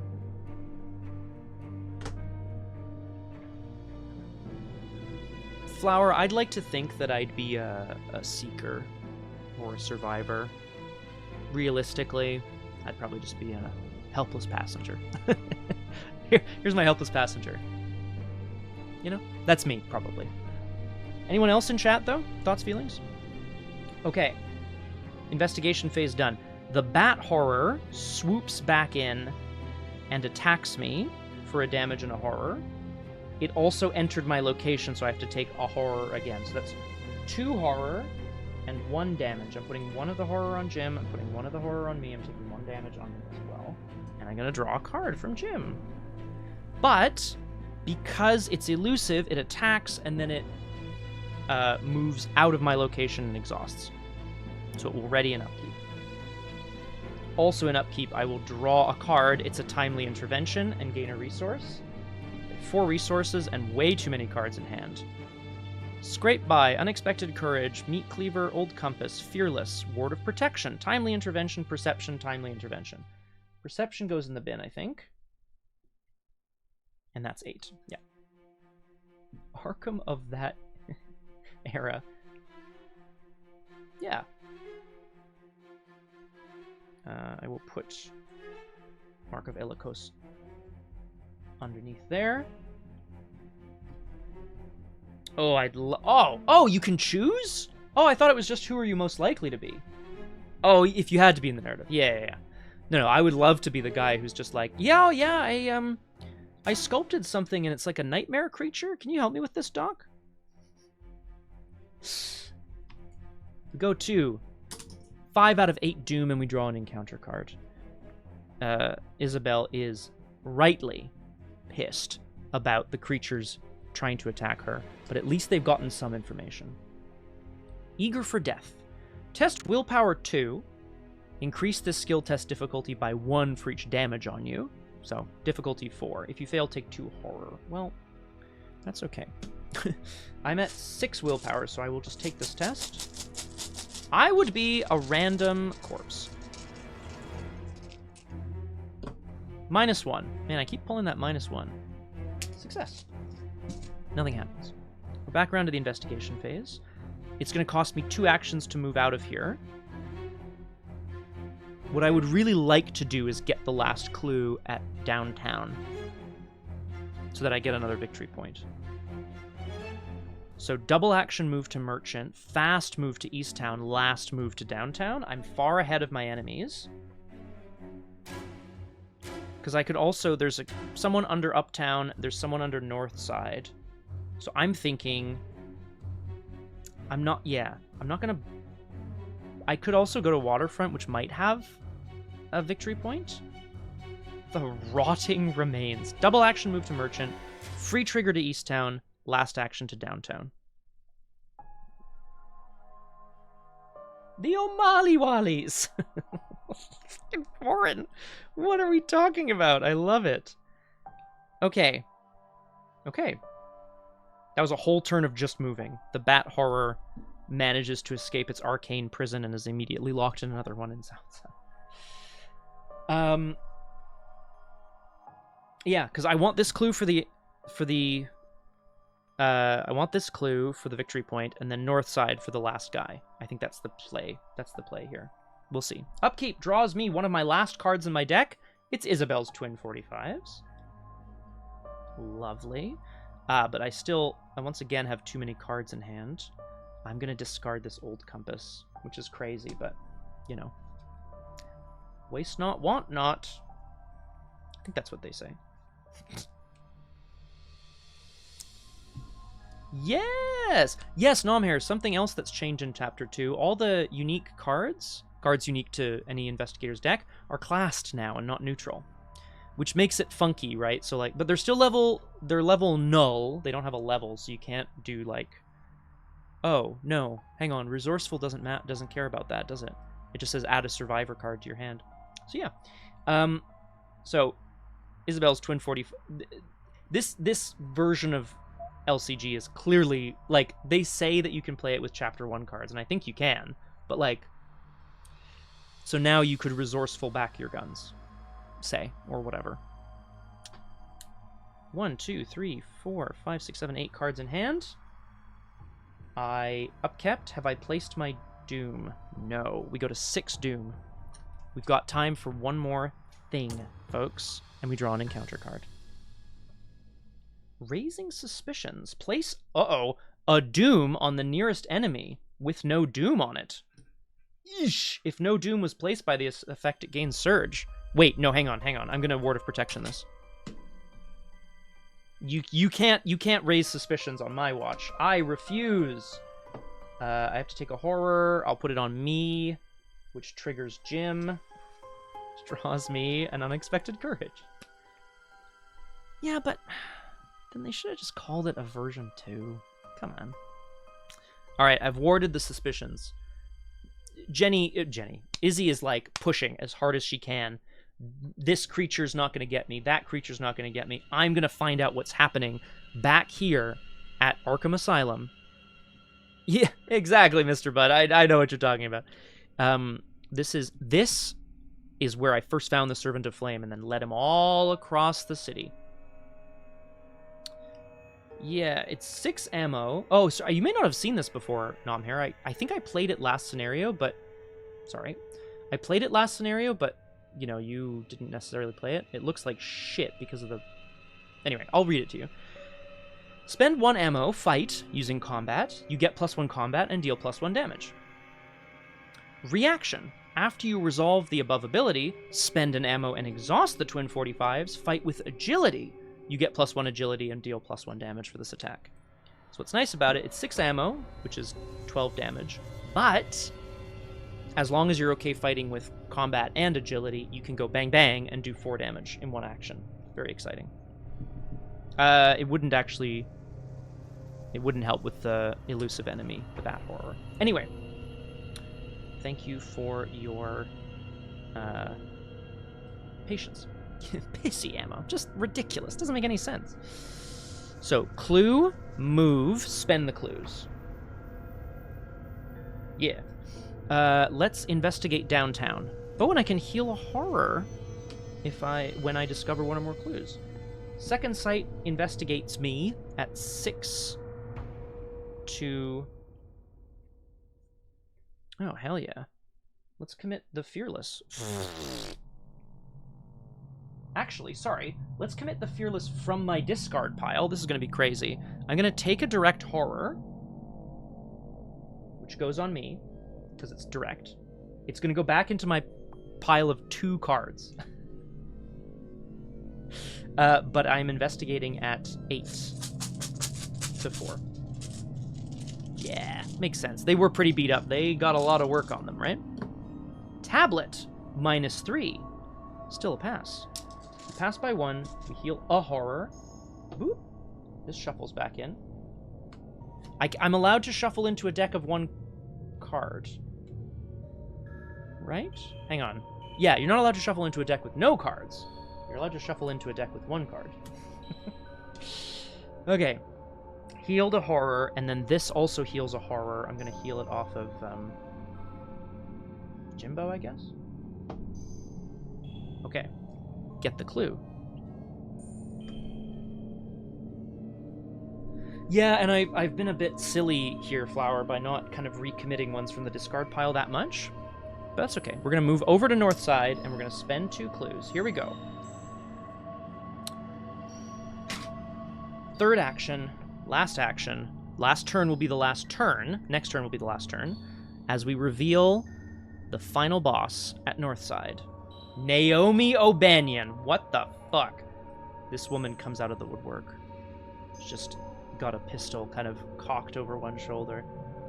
Isabelle, I hear that my favorite right-hand man got a little toasty down in Southside. What was that about? Naomi O'Banion, subtitle, runs this town. 4 fight, 5 health, 2 evade. An elite humanoid syndicate enemy. Retaliate. Action, spend 1 resource. Parley. 1 per investigator resource. Parley. Victory 1. Her parley allows you to read her codex. Well, sadly, that's the end of my turn, so I'm going to get absolutely punched here. I'm going to take a damage and a horror. They're both going to go on Dr. Armitage. I'm sorry, Mr. Armitage. It's your time. No! The coolest gangster in town. That's her. That's the enemy phase. Upkeep readies Jim and draws me a look what I found level 2. 1, 2, 3, 4, 5, 6, 7, 8, 9 cards in hand. Good lord, I should be using these more. Let's dump the meat cleaver. I'm not going to need it. Whoo! That's upkeep. Mythos. Last Mythos. We go to 7 out of 8 Doom. This will be the last turn, team, okay?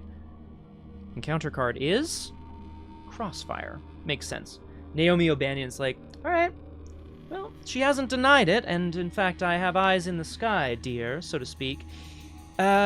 We know you've taken out one of my men, and now we have to take you out. I'm so sorry. Cthulhu, welcome back. We're about to take our last turn. We're going to be caught in the crossfire. I got Cornelia Ackerley out of Southside, ran up, got the last clue from downtown, moved over to Northside, spent some clues, and drew Naomi O'Banion, who's pissed because we shot her dude. Crossfire. Test Agility 3. If you fail, each investigator at your location takes a damage. This is a good opportunity to shuffle something back into my very thin little deck. I will shuffle back in this copy of Slippery. It's once per round, but I don't have anything else to do, so I'm just going to do this. Take a direct horror. And I have 4 agility, 6 with unexpected courage. We're trying to avoid the crossfire that's about to blast in on us here. Elder Sign! Finally. Heal a horror. Yay! That's a nice thing to end on here. Basically, launching herself behind a car. The bullets whiz overhead, and her hands go up over top of the car. No flames. She stands. So, Banyan, I think it's time we talk. Oh, I should have taken a horror for the enemy spawning at my location. So I'll do that now. Yes, I think Naomi O'Banion is... I mean, not underrated. She's in everything, but, like, she is awesome. I'm going to spend one resource and parley with Naomi O'Banion. The O'Banion's Kingpin is hardly interested in your question, though she is more than willing to off anything that's giving you trouble for a price. You'll need to grease a few more palms if you plan to get any information out of her. You may choose a non-humanoid enemy at any location. Automatically defeat that enemy. Suck it, bat. Suck it, bats! Place a resource on Naomi O'Banion as a lead. If there's one lead on her, continue reading. She tosses her head back in a full-throated laugh when you mention the Brethren of Ash. Those kooks? I don't know them. But two of my guys found a pair of them sniffing around one of our gin joints. Something real strange about them, like they weren't all there. And it wasn't because of the giggle water, I'll tell you. She takes a long drag of her clove cigarette. God, this is flavor. I like this. This is good. You ask where they were found, and she blows a thick cloud of smoke in your face. Like hell am I going to tell you about my business. Now get lost. You have successfully interrogated the suspect. Place her beneath the act. Resign. Sorry. Oh, I only have 2 resources. Can't even play her guns. Oh well. Resign. I don't advance the act. I just go and look. Hello? Hello? Each investigator resigned. On the cab ride to Velma's diner, you consider all that you've learned. Unfortunately, your search turned up plenty of leads, but few solid results. You can only hope Dr. Armitage fared better. What do you mean, fared better? You were with me the whole time. Reveal the enemy from the People of Arkham encounter set that was set aside at the beginning of the game. That is the true identity of the Servant of Flame enemy, a harbinger of Elikos. In your campaign log, record, character name is the Harbinger of Elikos. But we killed the Harbinger. No, we killed the Servant of Flame. Wait, we did. Reveal the enemy that was set aside at the beginning of the game.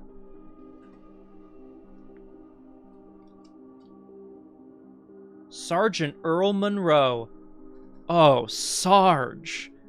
Oh, Sergeant. It says dirty cop. Oh, you joined the... Oh my god. Okay. Sergeant Earl Monroe is the true identity of the Servant of Flame. So, we've just killed a rogue cop. That's not so good. Yeah. So, character name is the Harbinger of Elikos. I will record that later. Gather each elite enemy in play and or beneath the location when the scenario ended. Shuffle them together along with the Harbinger of Elikos. Then draw one of them at random. Okay. Ah! I'm reading on here. So I'm shuffling Earl in with the other... Earl with the other 2 that we didn't get. Because... If we find Earl...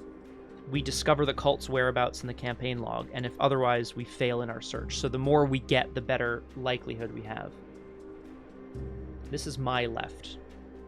This is my left, Nonhair. You're like, but what about mine? Fuck. This is Margaret Liu, the beguiling lounge singer. Okay.